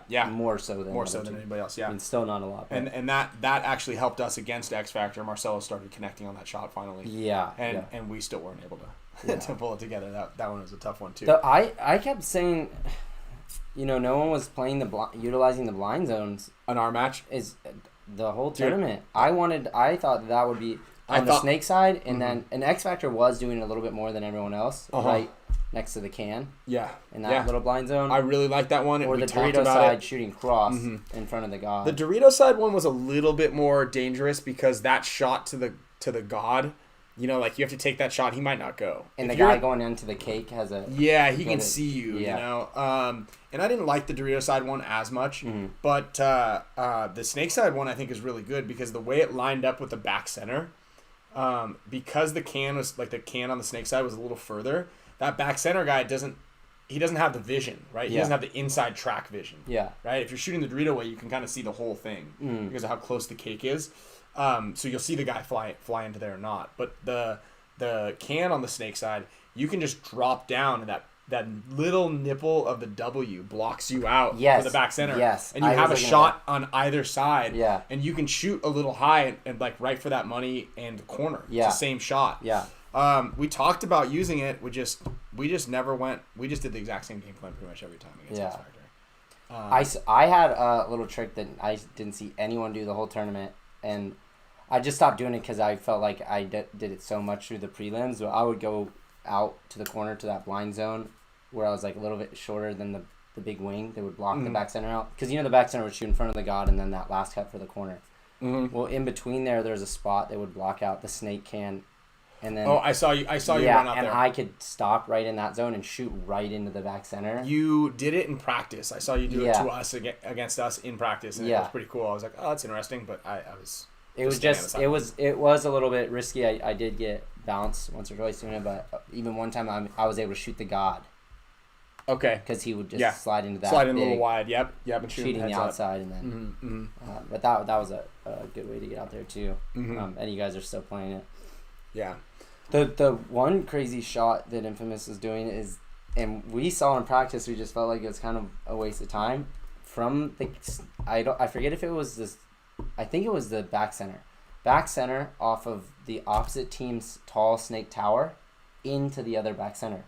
They shot Nick off of it once, and they made him unable to play it. You know what is so strange? I found that on Thursday, and I was like, yeah, but I don't think anybody be shooting this shot.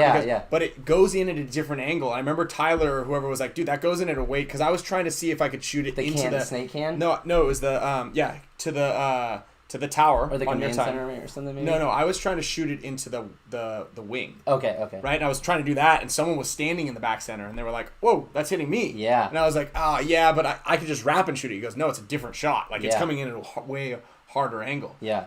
And you know what's also strange, and I think that probably is what shot Marcelo in that overtime point.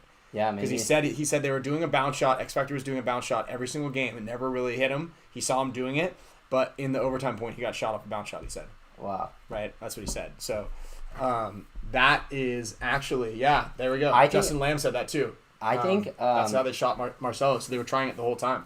I think there was because the ref even goes like, I don't know who shot you. There was one point against X Factor. I love it when the refs do that. Yeah, it was in the prelims. We had shot G3 off the snake side, like the snake runner, the 2, and the back center. The only people who were left was like Dorito 1 and then the Dorito cake. And I was like fully wrapped on the back center just shooting, and then I randomly got shot in the side of the goggles, and the ref, and I was like, hey, is this hit? And he's like, yeah. And then I'm walking off, he's like, I have no idea where that came from. There's no one in front of you. I like hearing that too, because I'm like, thank God. Can you tell Dave that after this point, please? But I think, so I believe it was Meter in the cake, and I think he might have hit, we were calling it the Utah, but he might have hit that tower also, and then it just streamlined straight back into you on down accident. into the god, yeah. Huh. Yeah, I mean, there are definitely a lot of bounce shots on this field, and a lot more than normal. You know, you'll try a bunch, but there's like usually a lot. Yeah. The Russians were always really good at it, and so was AC Dallas, but there's no AC Dallas any longer. But now they're just spread around. Bounce shots for everyone. Yeah. Yeah, that was actually cool. I mean, one of the AC Dallas guys were going to get a win in that one. Yeah. You know? So it was really cool to see for Matt. Obviously, it was a really emotional moment for him, and his dad was there, and John Jackson, his brother, came up, and they were hugging after, and it was really cool to see. So that was Matt Jackson's first pro win. A lot of the AC Dallas guys were really searching for that type of for a win. 4 second places? Yeah, something like that. God, that's rough. Yeah. And they obviously wanted to win one together, but TJ Danner was injured for so long, and they were trying to keep the team together for a while to be like, all right, we want to go one more season, and then he had that injury. Yeah. Couldn't do it, and then they're like, all right, you know what, we're done with this. So. What was I gonna say about the one team? Oh, one, I was impressed with how well Aftermath did for first event. Mm-hmm. Yeah, they played well. And I mean, honestly, after we went through like beating X Factor again and Damage again, I was like, I think that no disrespect to Infamous, I just know that I think we went through a harder route to get there, easily, and I was like, man, I think that we're gonna be able to beat Infamous convincingly, in all due respect, just because of what we had gone through the tournament.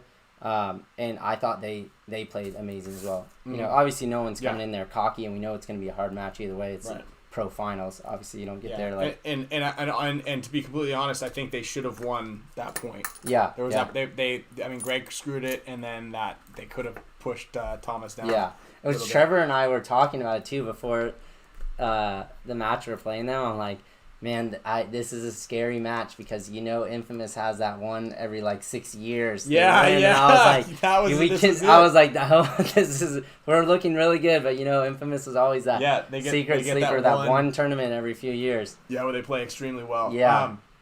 Steve Frazier asked a question about bounce shots and paint. That was actually a really good question. That AC Dallas is what who turned me on to this, or actually maybe it was Nick Laval.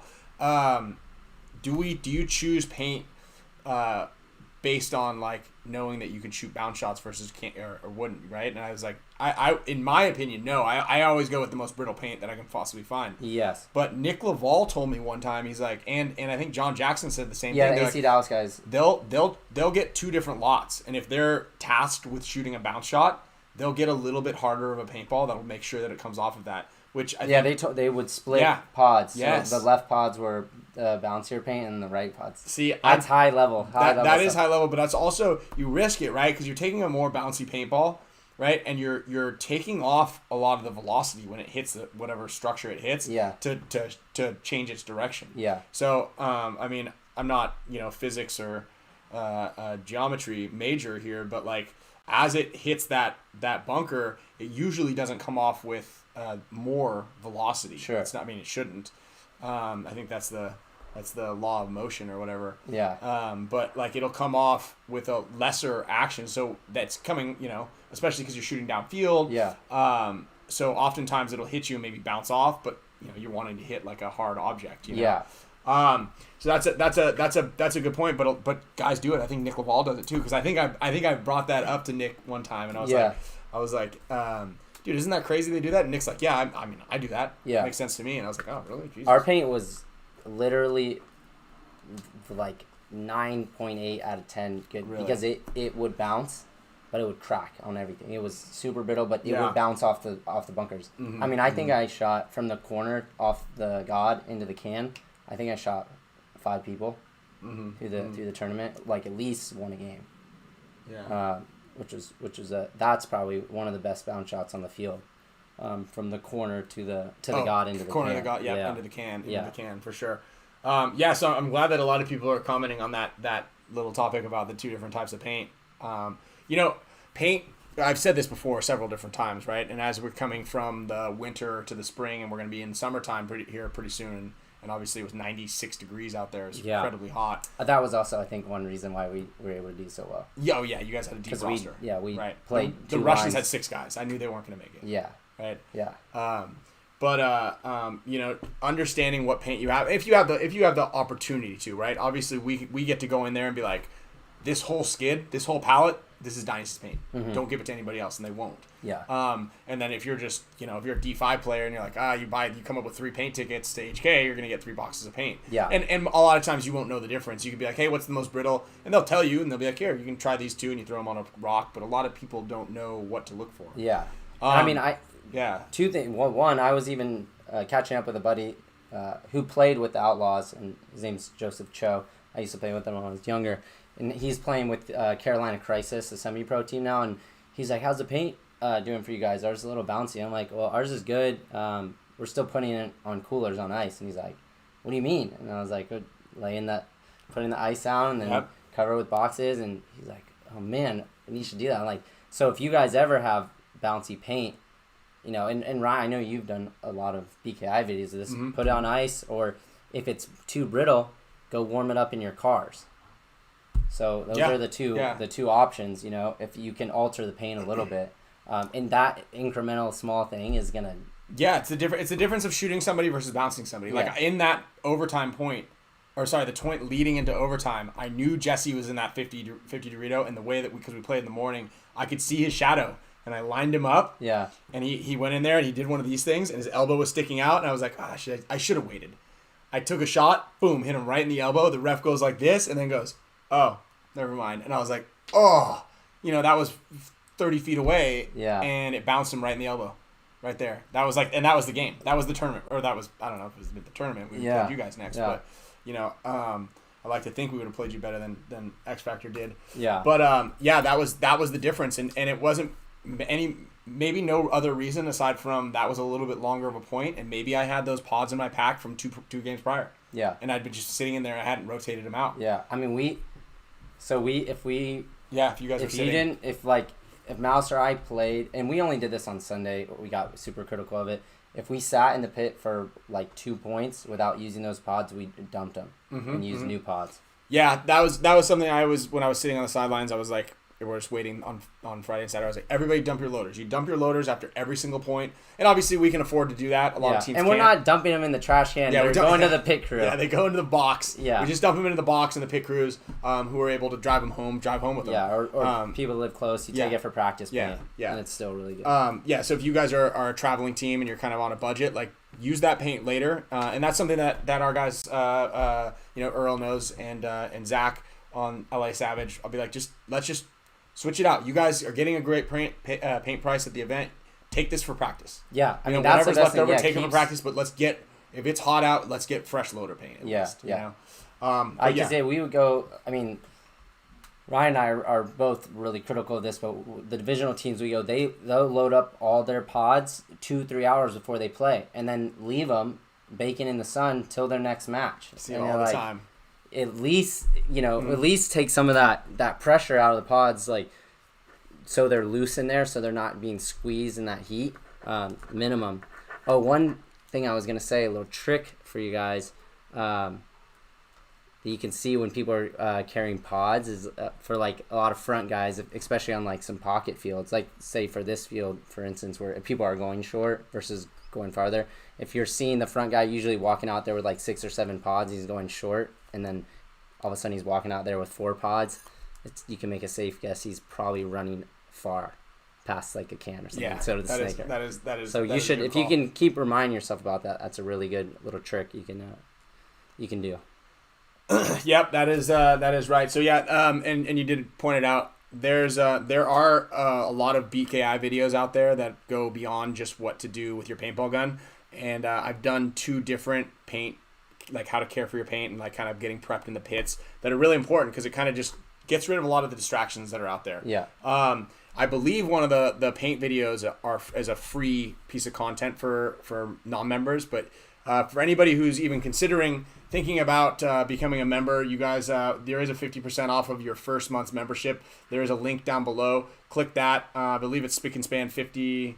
Might give you 50% off or something. But there's still there's a link down below, and you can sign up for a free account. Check out what the free stuff is. There's a lot of high quality content on there for you guys. But that paint one is going to be very relevant, especially seeing as it was on 96 degrees in April out there. Or May, you know what I mean? Yeah. And I know that it snowed up in I think New York last week. So like we're still all like dealing with a lot of stuff out here. Yeah. So yeah. Well, Joey, you said unless you're playing against Mouse actually doesn't carry enough paint, and we have to get on. I was forcing him to carry a 6 pod through most of Sunday, but he likes to roll with 4 or 5. He does. Always. He does. I do like that. I ran with 6 even when I was going to the snake off the break.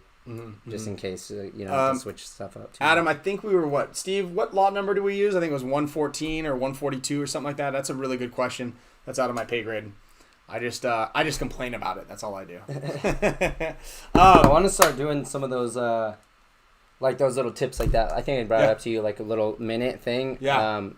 Little on small tips. Yeah. Throw it up on the BKI Instagram. Yeah, and I think that's again. It's the difference of, for us, if I didn't bounce Jesse right there. Yeah. It was the difference of shooting him or bouncing him and going on to the next round or not. One thing actually that drives me more crazy than anything is people going out for a 30-second point with 8 pods on their back. It drives me crazy. I mean, in divisionals, it's there 100% of the time. Yeah. But yeah, even in the pro divisions, like 13-second point, why do you need 5 pods? Like maybe a pod, and you probably won't even go. Maybe if your loader blows open, then you have an extra pod on you. But well, that was always the problem with A-Rod when he's running out, and he's like, I need 13 pods. And you're like, dude, just get out to there, man. Like it's 20 seconds. Like get the guy. Give me a pod. Just run out there, man. Clock management, if it's if you're carrying 10 pods and all of a sudden now the time is like 1:45. Think about it like, oh, maybe I only need to take 8 or 7. Yeah. It's a minute left, 4, something like that. Yeah, and that's right, JSU. And Loyal Blue Fox, that's how we identify which pallet of paint. So think about they shoot a container, or at an event, they'll shoot a container of 14 pallets or 16 pallets of paint. Each pallet has 120 cases. So the paint guys are going to kill us for giving this information. So there's 16 pallets of paint loaded inside this, or more, 20 pallets of paint. I don't know how many exactly are in a container, loaded up, stacked in there, and you'll go into there, and every box on each pallet every ball on each pallet should be the exact same. Hence the lot number where it was made 142, 142A or B is kind of when it was made. So those are boxed up, and then some are a little bit more bouncy, and they changed the formula, right? So they're not going to make every single ball super, super brittle or super, super bouncy. Yeah. They're going to change it slightly based on, what they feel is going to be the temperature and the climate out in the region, in the area. Yeah. Mm-hmm. So it's a little bit tougher to do that for any of you guys that are playing these NXLs. I don't think they give that much leeway for some of the divisional teams to have your choice of going around and picking everything out. But definitely, for local events, you should see, how much paint they brought. And if it is a couple, skids, you should definitely try them all out and figure out which one you like and try to get that one. Mm-hmm. Butter up the guy in control of paint. Yeah, they like beer. They like beer. They like beer and snacks. Yeah. J Stu just that was a good pro tip right there, J Stu. So technically, just find out what pro team lot number, what lot number pro teams are shooting, and bring some paint tickets up and go. I want let me get 142A, and they'll be like, that one's not. That's not. I don't know where you heard that number. Yeah, but you can't have that one. Yeah. Because I'll go into Heat's pit. I'll go into any other team in Thunder, whoever was shooting HK paint. I'll go in there. I'll look at their numbers and be like, oh.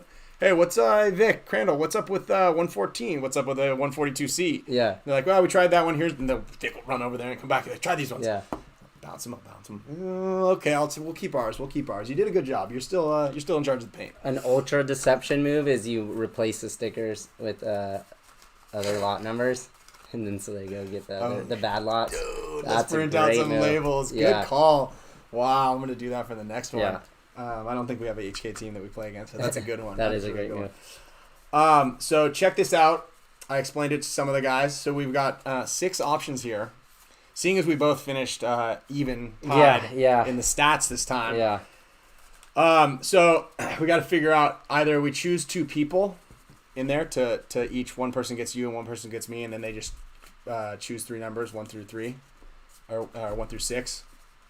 I'm getting kind of nervous actually right now because some of them are good.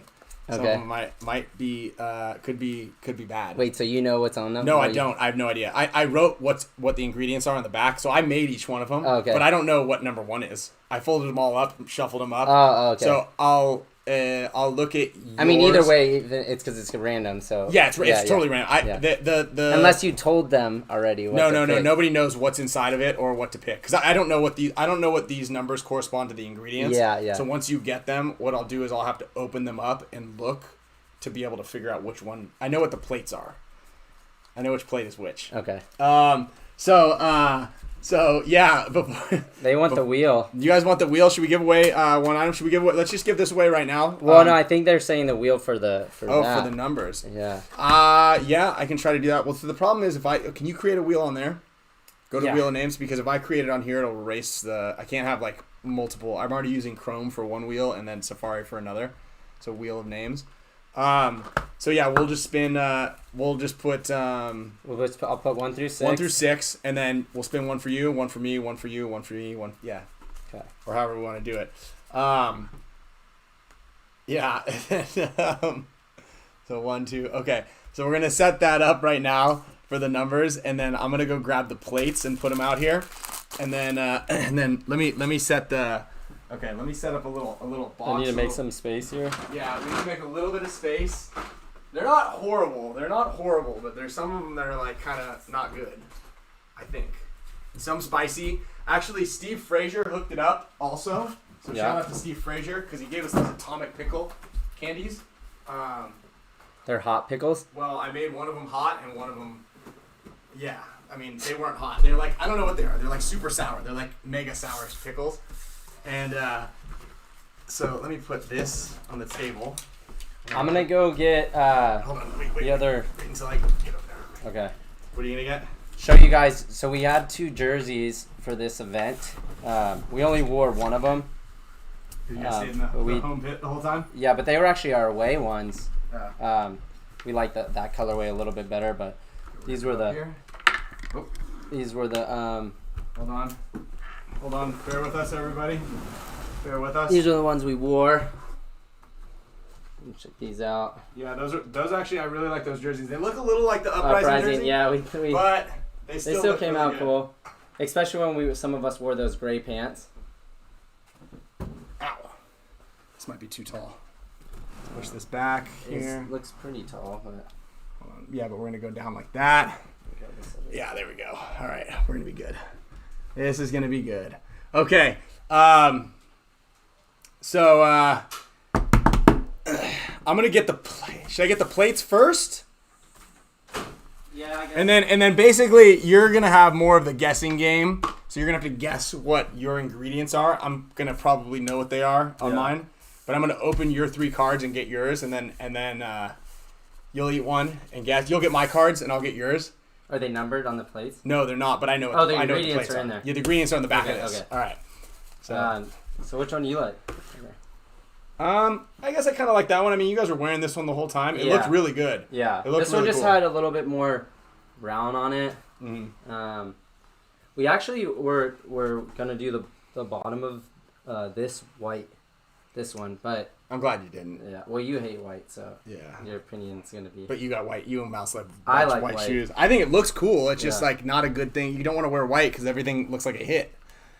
Yeah. If you get shot once, even though this part's kind of tucked in, but like you wear a white jersey and then like you get shot right here, right? Then you can only wipe it off so well, and it kind of looks like hits. Sure. That's kind of a good thing and a bad thing. All right. So you guys ready for us to spin this wheel and start eating some things? Yeah? Is that a yes? Is that a yes or a no? Anybody? Let me see. What do we got?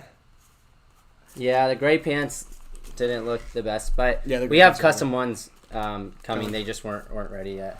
They're actually gonna be pretty cool. So. Okay. Yeah, we're gonna get a little. Yeah, let's get an air horn for that one too.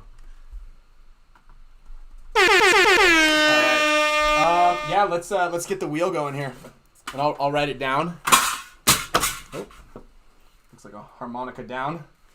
Okay, so some of the ingredients, as I was saying, some of it has so there's 3 decent ones and 3. No, there's two that are like, well, not like, I don't know.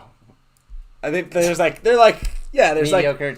like you could get 2 like that are like, oh, this Not- one's not spicy. Okay. This one isn't like isn't super super sour and spicy. Yeah. Like, and then there's some that are like really spicy, and some of them have like another, like if you get like the pepperoncini might be the worst one, but it's got like maple syrup and some honey in it, so that's kind of good. Okay, I really didn't want to do spin this. the I wheel. was almost gonna almost not even show up. Yeah. All right, put the wheel on. Put the wheel. So we'll spin for you first. Okay. We'll spin for Kyle. Is gonna have. Can you guys see that? Well, they don't need to see this one too much. Just hit the. You can see it there. Yeah, and make sure you take off the number once it goes. Okay. All right. So Kyle, spinning the wheel Ready? for Kyle. Ready? Hit it. Yeah, Tom goes, NYX had white jerseys. They looked rough after a couple of events. So, yeah, if you wear white jerseys, You you're gotta not play a very good. good team. Yeah. All right, what number did you get? 3. 3? Okay, take number 3 off. Remove. Okay, this is for Ryan. Okay, hit me. Okay, here we go. Joey asks, is Anthrax going to sell any jerseys, or if people want to buy jerseys, where do they come from? What do they do? Just hit up whatever player. Okay, Ryan gets 5. Okay. Whatever player you're interested in getting their jersey. We all got a few, so. Yeah, if you guys want to get a cop of jersey, hit one of the guys up. If you guys want a dynasty jersey, hit one of the guys. Don't hit me up. I don't have any. I gotta wear mine to Boston, and then I'll be out in NXL Paintball in Minnesota the weekend after. All right. There you go. What's the next number? Hit it. Okay, so Kyle's got number 3. I got number 5. Kyle's gonna have number. What number is that? 1. Number 1. Okay. That one could be good. This one doesn't look like it's very good, just judging by the ingredients on the back. One of them I made strictly from ingredients in the garden. Oh, wow. Yeah. There's strawberries. I had to wash some of the bugs off, but there are not any bugs in it. Okay. But if you wanted a ripe strawberry, you got to fight the bugs. No manure? There's no manure. No, Okay. all of it's been washed for the most part. It had some. It's sandwiched in between some butter lettuce that I grew. Right. It's going to be great. I already don't Yeah. feel well. Some of the things I know. I have like a. I don't know if it's anxiety or what, thinking about this. All right. Which one do I have? 2. 2. Okay. All right. Okay. And then one more spin. Yeah, bugs add flavor. They get a little Joey Egan. I don't know if Kyle's jersey's gonna fit you, Joey. You might. They're actually huge. Are they? This large is like XL. Is that 4? 4. Okay, 4, and I'll take 6. Okay. Kyle and Ryan. All right. I'm gonna fill up this water cup. I'll wait till you get back. Okay. So I'm gonna start Use the putting everything restroom. in there. Okay. This one might be. Okay. This one is the garden sampler. Okay. This one's not so bad. I would like to have everybody guess what the base is for this one. It's a wheat base. Whoa! What is that pink thing? What pink thing? Oh, this one's nice. This one is gonna be a treat right here. This one's got some dill from the garden on it. And that's on a cracker. That actually could be like on a high. These two can be on high-end restaurants. Like this one's got some candy, right there. That one's actually. What is this? It's not a tongue. Is this Play-Doh?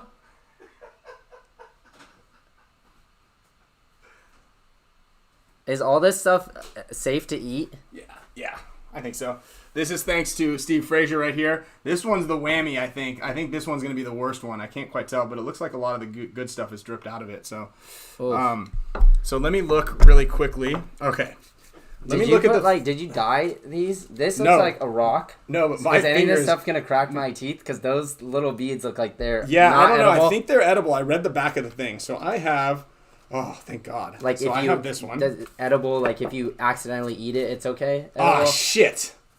I got this one. This is the worst one. Whammy? That's the worst one. Well, that's fair. 100%. Since I won, you should have some. God damn it. Yes. You got the Play-Doh tongue. Okay. Potato head. So PC potato head. So, tongue. but I did get this one. I got the easiest one also. Okay, so I got I have these. Yes. Okay. So you get to read off of mine. Okay, hold on. Each I'm gonna use the get some restroom water? and fill up the water and maybe a bag just in case any. Yeah, get a bag. Get a bag. I might not be able to eat this pepperoncini. So this one's gonna be pretty gross. This one's got a good one. It's got this one right here is got mayo, smoked trout, and some super sour thing, and some garden dill on it. I was hoping I didn't get this because I don't know if you can really eat Play-Doh, but it's not spicy and it probably doesn't taste bad. So I guess, yeah, Seth, you're right. I should just eat one of Seth's cheesecakes. Seth, put your website in there. Seth makes some fantastic cheesecakes, and I think that everybody should.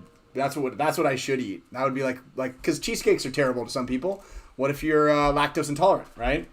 I had some. So who's going first? Why don't we do this? Who has to eat something first? So Kyle's gonna get my numbers here, and he gets my numbers. I get his numbers. So who's gonna go first? What do you guys think? Anybody have who should go first? Should Kyle go first because he's the winner and so he deserves to have a nice meal? Yeah, Jeff. Yeah, I see Kyle. Greenspan comes and force BKI. Guys, throw in some comments and some likes. Let me know. Everybody's saying Kyle right here. Kyle's the tournament winner. Order? Yeah, Kyle. Looks like everybody's saying Kyle is. Yeah, let's keep those Kyles rolling in there. What happened to ice cubes? You don't need ice cubes. I don't know. I think Camille washed the ice cube. Whoa, Dave, Ryan, Dave, guys, chill. I see you, Dave, putting my name in there back to back. I don't know who Penguin Dynasty is, but I'm not sure if you're a Dynasty fan if you want me to go first.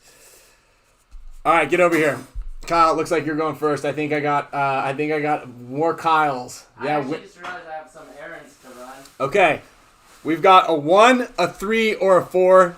Choose your adventure into culinary delight first. I'm going to have you take a bite of it, and then you are going to try to explain to me what are the contents. Maybe don't eat these hard beads. You thought you were gonna trick me with those? Well, I looked at they were like cake sprinkles. There's only one I think I'm gonna throw up on. So, okay. So Loyal Blue Fox is just gonna go ahead and choose for you, Kyle. Number 3, which is this one right here. First on the menu is actually this. If you see that in a restaurant, it's actually presented really well. You know. I don't know how those green things react in the refrigerator. It might be kind of hard, so don't chomp down, but get more of the meat in there rather than more of the cracker, as I would recommend. Oh, all right. Yeah, just.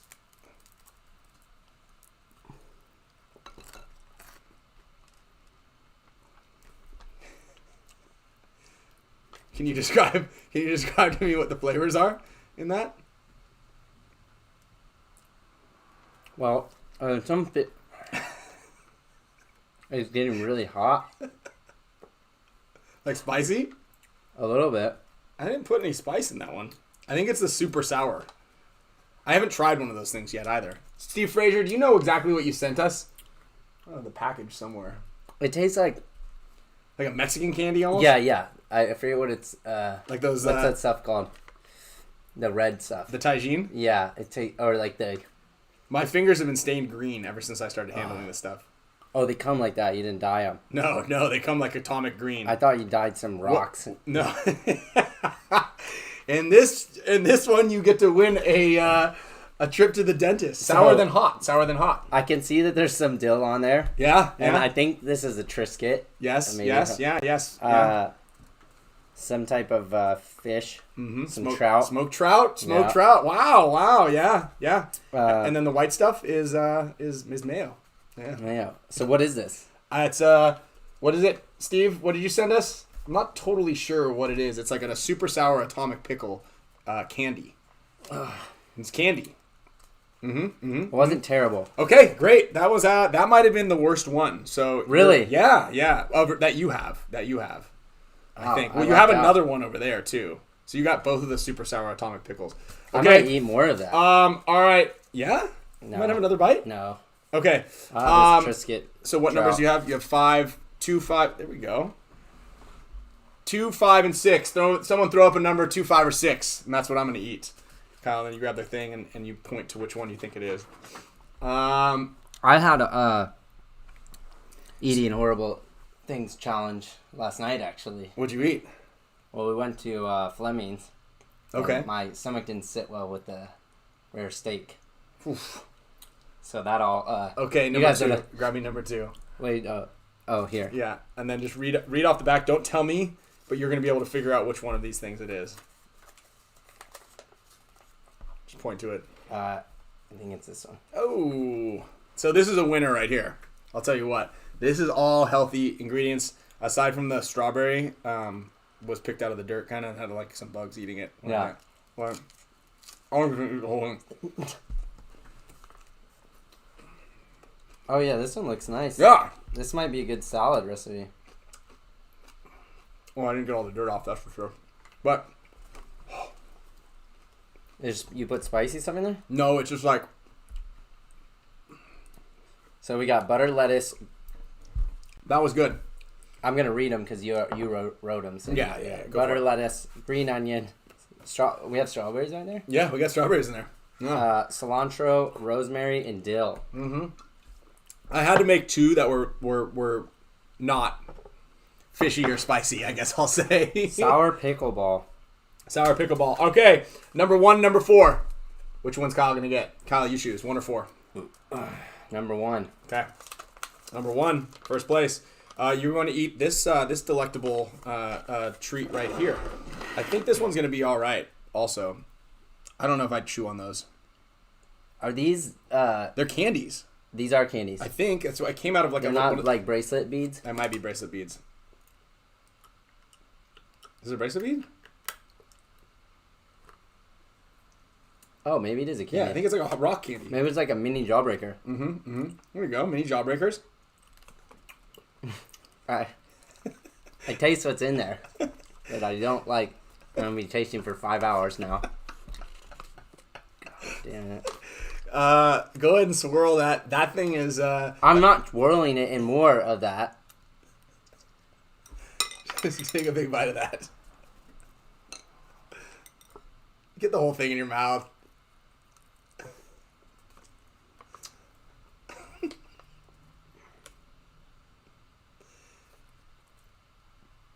Okay, yeah.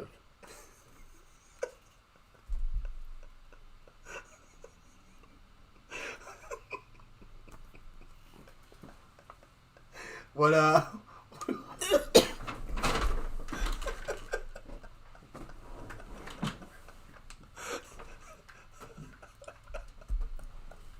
Oh, So I'll tell you right now, if you had gotten that and this thing right here, you would have that stuff probably gets stuck in your teeth too, huh? well, it looks like a beehive. It's a honeycomb. Honeycomb. Yeah, there you go. There we go. Fish oil. That's right. That's right. I don't know what else. Was it spicy at all? A little bit, not that spicy. Okay, well, yes, it was honeycomb with candies, cake candies, and fish oil. Lots of fish oil. Oh, I hope you don't still have any indigestion from that steak you ate last night. you know what happens when I have too much fish oil? It's happened from some sushi spots. Oof. And I'll be tasting that for the next 5 hours. Where do you rate that one right there on the other terrible things that you've eaten? That's probably third worst. Yeah. With the peanut brittle and the duck egg or which duck egg? We ate two duck eggs technically. The 1,000-year-old egg was worse, but the idea was grosser. grosser. Okay, hit me with number. Give me a number 5 or number 6. Someone 5 or number. Dude, that's nasty. The fish oil. Ugh. Ugh. Number 5 or number 6, guys. Number 5 or number 6. Hit me with one of these two numbers. Hey, number 5. Hit me with number 5. Grab me this one right here. Tell me what this one is. Yeah, I thought that one was good. No. That was one of the not as good ones. I'm glad that this smoked trout. This one right here. Okay, so this one right here looks like it comes from a high fancy restaurant, Playground, or a playground, or Sloane's bedroom. Oh.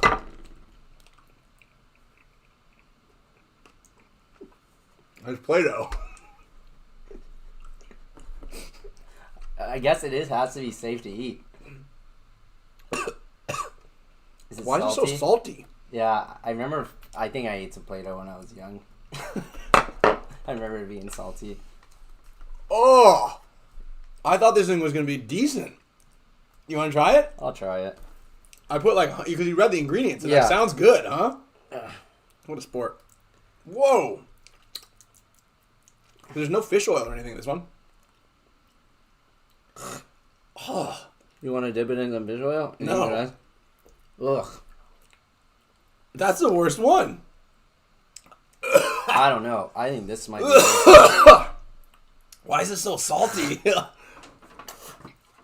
They're stuck in my teeth. Oof. Are you sure it's okay to eat Play-Doh? No. I just assume that it's okay because it's got a wheat base and the kids are allowed to play with it? Ugh. Maybe they make it so salty so they spit it out. Oh. That is gnarly. That's not very good. Oh, I thought I scored with that and the vegetable thing because... Steve said it's flour and salt. Yeah, that sounds about right to me. All salt. It's definitely okay to eat. So this is some of Alex Frage's honey and Sloane's applesauce, apple cinnamon sauce with a raspberry on top. I thought this was going to be like a nice dessert. Oh my god, I couldn't taste anything. You should see if Sloane likes it. Oh. Joey Egan, I love watching grown men eat Play-Doh on a Monday night. Okay, so These are the last two. I want you to open number 6. We'll eat them together. You get number 4, which is the last one on the list for you. Okay. Oh, that is gross. The good news is we're going to be able to finish the show, unlike when we did the... You stuffed that thing? So I stuffed it with... well, you'll see. I see what's in it. I'm really happy that you got this one. How did you stuff it in there? Where's the hole? I cut the hole and I filled it to the brim, Ah. which is why it's sitting on this. Like the presentation isn't bad. It's just been leaking, thankfully for me. Thanks, Steve Frazier. We should make those on Thanksgiving. And Yeah, these are good. Yeah. It's like put 'em out. the presentation's kind of nice. It's like a pepperoncini on its own plate. Stuffed you see pepperoncini. this? Yeah, you see this at a high fashion restaurant. Stuffed pepperoncini surprise. Yeah, it's definitely a surprise. Maple syrup, fish oil, 2 different types of fish oil, and smoked trout oil. Are you gonna eat that clothing line pin? No. That's just to make, because I didn't want all the goo to leak out of the front. Yeah. I need a napkin for this one. Why don't you grab yours also, and then we'll eat this together. Maybe you want to give it like blow on it a little bit. You can warm it up. Oh, Because it was a little hard, or just throw the whole thing in your mouth and just chew it down. Ooh, it's fishy. I actually hate pepperoncinis to begin with.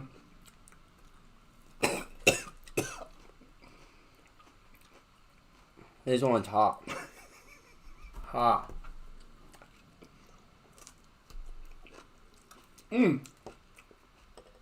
So that one's spicy, huh?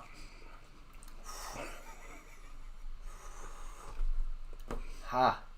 Ha ha ha. So the bottom, I think. How's that thing? Well, the first bite was really gross, really smoked trouty. Second bite was kind of sweet with the maple syrup. I think now that I'm at the bottom where all the juice is, look at that. Oh, my head's getting hot.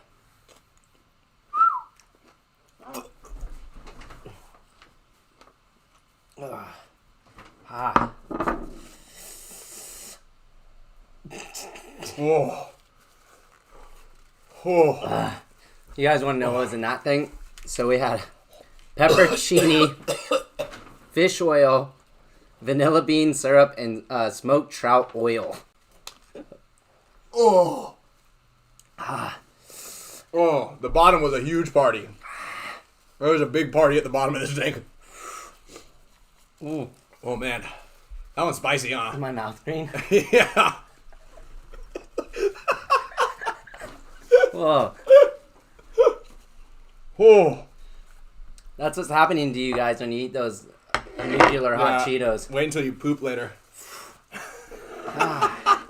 Why is that one spicier than the other one? So that one was the spicy version. The other one was the fish version. What's in there? Oh, yeah. Super sour pickle candy with habanero sauce and Scotch bonnet pepper on the top.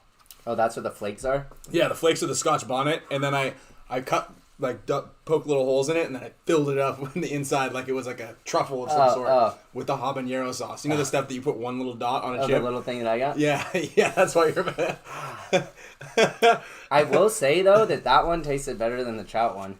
Yeah? It tasted better. Yeah. But it was way hotter. Well, because I think that's kind of the point of these candies, right? These ones are supposed to be spicy and sweet and sour all mixed together. They complement each other. I'll tell you what does not complement each other. Maple syrup and smoked fish. Or fish oil. The oil. Maybe like a nice smoked fish with some maple syrup over the top might be something, but packed in the bottom of a pepperoncini, when you bite into it, I almost threw up, actually, as you saw. Steve wants you to try one of those. Huh? Steve wants you to try one of those. Nah, I'm cool. I'm good. I'll try a little bite of it, actually. Fuck it. Oh, not bad at all. The candy's not that bad. The spiciness is a little... Oh. I mean, I wouldn't be putting those things down watching a movie or something. Yeah. Oh. Wouldn't be my candy of choice. Whew. Yeah, so that was actually good. That was actually a fun one. I like that. Yeah, they said I get to pick the recipes next month. Yeah, go for it. I'm eager. Now, I flew in today, so I didn't have a lot of time. So you gotta I wanted to go to an Asian market and I was actually gonna go to the fish. I was gonna try, if we were gonna be blindfolded, I was gonna have a fish eye or a fish heart or liver. But again, I like the randomness, right? So I made them all, and I had to eat what I think might have been the worst one. Why I was like, felt like I was puking on the fish oil with the honeycomb. Yeah. But when I saw that it was a honeycomb, I imagined that you got that out of the garage or something where the wasp nests are. You think I found on the road? Found a honeycomb. honeycomb, and then I was just thinking because we have a couple of wasp nests out back. Yeah, but wasps don't make honey. Only bees make honey. Yeah. Well, either way, honey. It might have been some old bad piece of I don't know. I think it might have been some. It's been in the refrigerator, which is good. But I wasn't sure about the color. It was kind of gray. Yeah. So I don't know, but I don't think honey goes bad. So do you have any of those bagels from Christmas ago? Camille's been keeping. I was gonna give you some of her lasagna from Christmas, or some of the food that she put out one day during the weekend. Teeth after those bagels. Yeah, she was saving those things for a rainy day, I guess. Anyway, the fish oil is the worst. You can add that to anything. Oh, yeah, fish oil. That's what I figured. I figured I had now the fish oil though. I had to jazz things up with a smoked trout oil. And then I took some fish oil capsules and put some of that to drizzle to extra flavor. Because the fish oil that you have in the refrigerator has a nice lemon zest to it. It does. It's still bad. Oh, yeah, it's not very good. Well, right? Yeah. That was the second bite. So bite one for me, and that jalapeno had all of the remnants of when I was pouring in the smoked trout. Because that was the last thing. So it was very smoky, and that was kind of gross. Second one had a lot of the syrup residue, and then bite number 3 was incredibly spicy because I got down to the seeds, and then there was a lot of fluid in the bottom there, and it was yeah, that's right. Tabletop Squires is right. Honey is good forever. The beeswax is just wax. However, the one caveat to that are the double dippers. Right, so if you take one, I'll put it in your mouth, take another little scoop, which we all know every family has some of those people in there. Plus, it's like, oh, it's mine. So, again, you're right. Honey doesn't go bad. It's one of the few or only, correct me if I'm wrong, edible things out there that do not go bad. It's not perishable, so you can kind of keep some honey all the time. Steve, I appreciate you letting me know that you sent me a text also on here, so I probably will look at my phone after the show and see it. All right, I kind of feel good. I'm excited about that one. I'm glad I didn't have to look at a duck embryo at the end. There was no, aside from the fish, they were really, I guess there's a lot of fish created to make oil, so I guess some animals were harmed in the making of this one. But all in all, I feel like we got a pretty fair shake each one. The Play-Doh was exceptionally bad. Yeah, that was I thought I hit a home run with I had the worst one, I think, and then 2 of the best ones, but that Play-Doh might have been one of the top 3 worst. Yeah, that's pretty bad.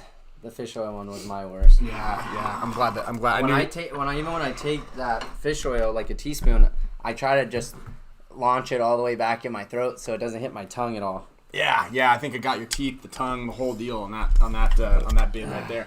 So, that was hey, all right. That one was a fun one. I'm excited about that. Guys, it's one of Sloan's stickers she got. So, I think we're going to go ahead and spin the wheel. We've got 3 prizes today. We're going to go ahead and give a sticker pack out. We're going to give a Motive Pure little shipment of 5 flavors right here. This stuff's pretty good. We used quite a bit of it. I got a bunch of boxes in the garage, so maybe we'll make this a regular occurrence here. Shout out to Motive Pure. Thank you guys for the support. And then the final grand finale gift is going to be a Dynasty player card pack signed by every player. And then how much does that thing cost to send out? This? Yeah. Well, I'm not gonna send. No, I'm gonna put it in an envelope also. Yeah. That because I'm using the post office's stuff, and they don't really like when you use their stuff. As packaging, they'll bubble wrap. They'll actually send it back. They'll send it back. How do they know?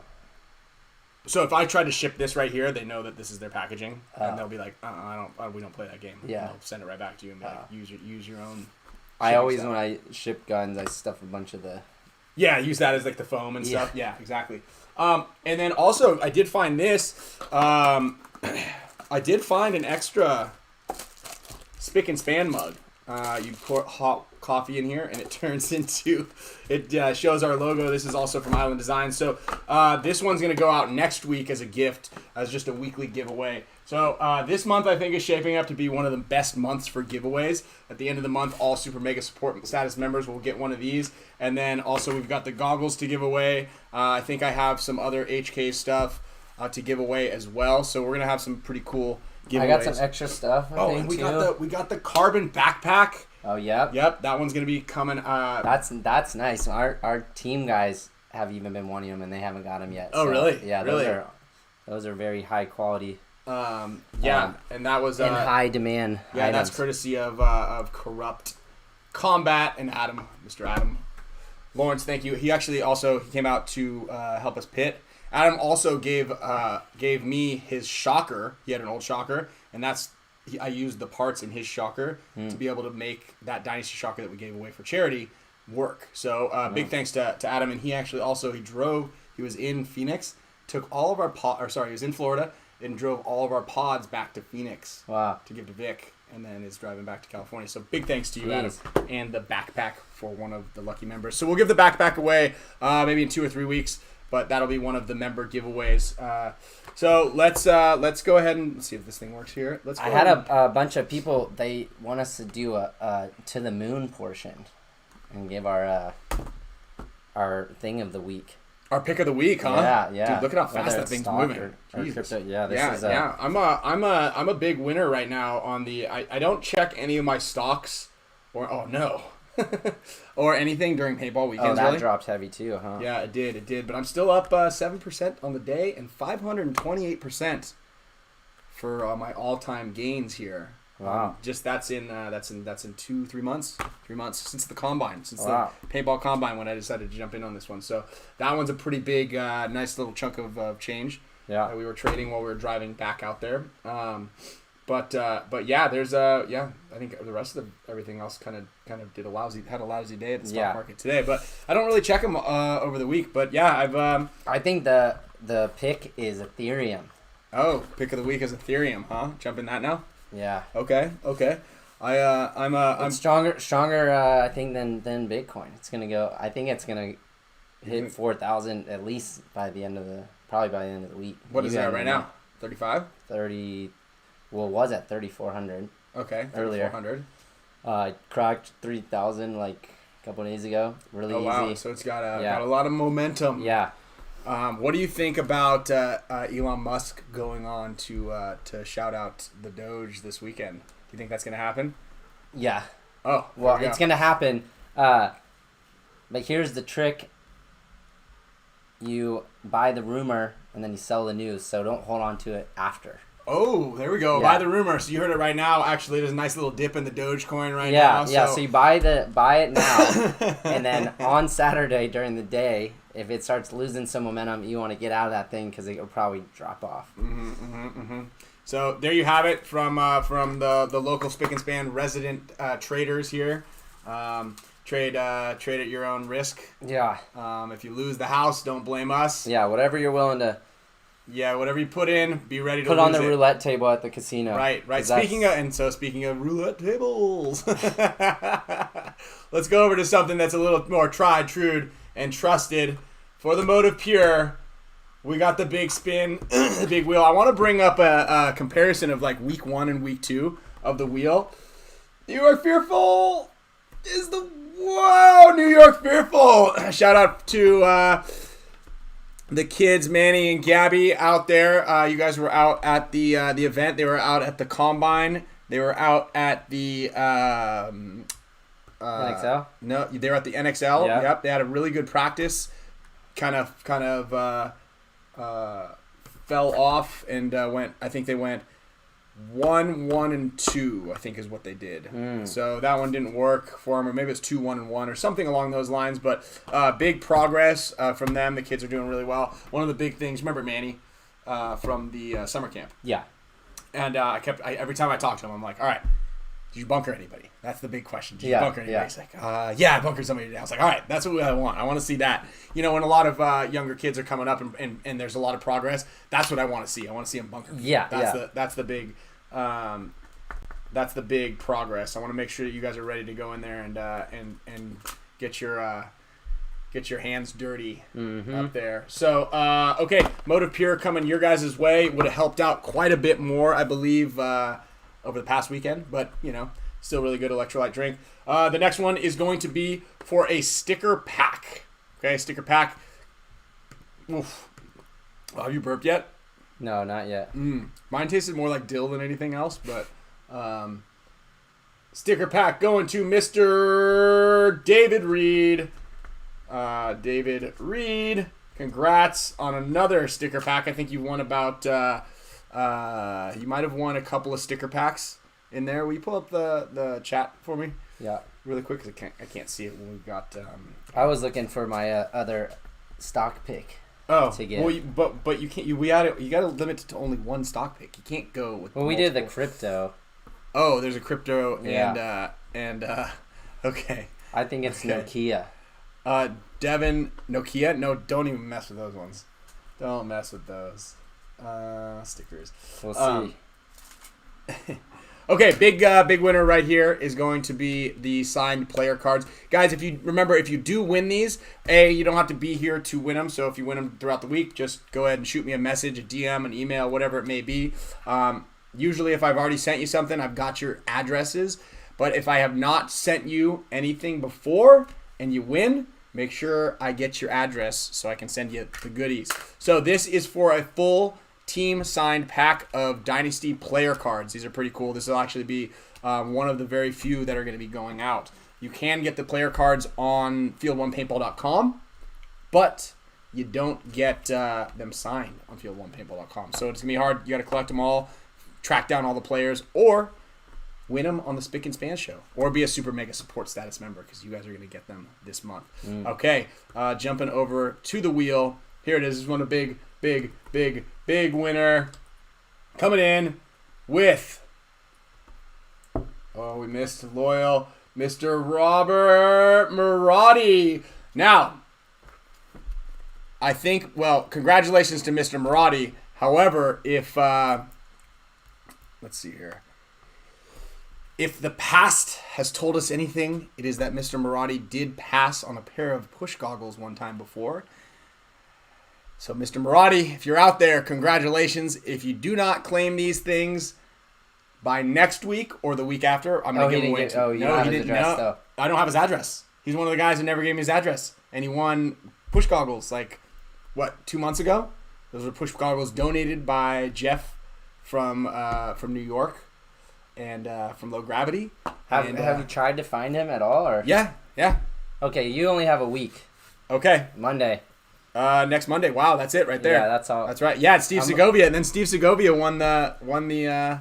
Yeah, we're if you're second time offender, you're only getting a week. Ooh. Okay, so I'm gonna write Mr. Maratti's name. If we don't have the address by Monday, next time the wheel spins, it's going to someone else. That's right. Okay, so very good point. I like that. Kyle has dropped the hammer. Okay, as the co-anchor and the co-owner of the Spick and Span show, you heard it here, right here, Mr. Marotti. If we don't hear from you next week, these are being spun again for somebody else, and hey, you might win them again. Who knows? You have 1 in 136 chance or 120 something chance. Yeah. So yes. Anyway, I do want to actually just. For those of you guys who are, I think right now we probably only have members that are on here. I do see Tom Starwin and Murdoch X are not members. But I have been keeping a pretty good list of some of the giveaways and who wins. Team signed water bottles. There's Mr. Marotti right there in orange. Push goggles, not claimed. Wow. G2 jersey went out with sticker pack. We got, who's a big winner right here? Mr. Davis Jeffrey has won, Richard Urin has won a G2 jacket and a sticker pack. We've got a sticker pack, a hat, a shirt, and a New Balance shirt for Davis Jeffrey has won those things. We gave away a bunch of Dynasty rings. You guys have gotten those things. Lots of water bottles. We had knee pads, lots of sticker packs, a couple pairs of knee pads. We've given away, like I said, 4 pairs of goggles so far. Yeah. So lots of stuff that have been going out there. Yeah, you guys are goggle rich right now. So if you guys have always thought about becoming a member and supporting the show, a lot of the proceeds go to producing the show. And you know what? We're talking about getting a little backdrop to go here, right? I know a lot of you guys are tired of looking at our blinds and our collection of hand sanitizers in the background and the one trophy that I'm allowed to put in the house. But that's actually a good one. I'm gonna include a little bit of trivia for the next week's event. But yeah. Yeah, good job on the likes, guys. Yeah, thank you guys very much. Yeah, 94 likes. Yes, but this is actually I make my own fish oil scented breath mints. Yeah, these are all different flavors. Great. Yeah, great. So if you ever want to wait until you smell you can't get the smell off your fingers. How to end a date quick. Yeah. Just spray the fish oil in the bathroom. Unless you really likes fish. True. Ugh, that'd be gross. That's not a keeper. If they like the smell of fish oil, that might be a red flag. That might be a major. All right, guys. Thank you all very much for the support. Thank you, Alex Fragi, for jumping in on every week that you do. Go in the comments or shoot us a message directly if you guys have any topics or questions that you guys want us to go in depth in on next week's show. We haven't talked about the code library, but I still want to do that. And then we're going to be coming back from Boston from a little dual championship tour right now. Yeah. Clinic. So Boston Paintball this Friday is still spots available. Then we're going to be doing a private clinic Saturday, Sunday. Paintball. PG. And I'll be up in Annandale, Minnesota. There's going to be a G2 paintball clinic also in August at the Pro Army Camp. Check out g2paintball.com. Shout out to Steve-O Lamb jumping into the fold. And yeah. Get ready to jump on the Signature Series courses that are going to be dropping here in the next several weeks. Oh, that was another honorable mention I wanted to say, too, was I thought Christian Martinez played well again. Yeah. You know, the one he just thing looks confident for being a rookie. I think he gets a slow start. He does, yeah. I think he gets a slow start, but once he starts warming up, he gets that confidence and he starts. But already doing a lot better than most rookie pro players. So. Good job, Christian. So yeah, thank you guys very much for the support. See you next week. 4 p.m. As long as we make our flights. Cannot breathe. Cannot see. Cannot breathe.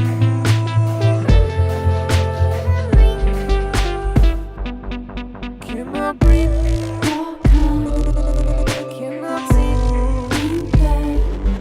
Cannot breathe.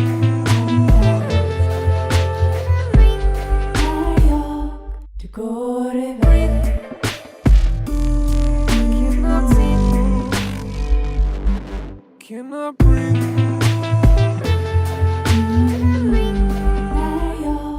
To go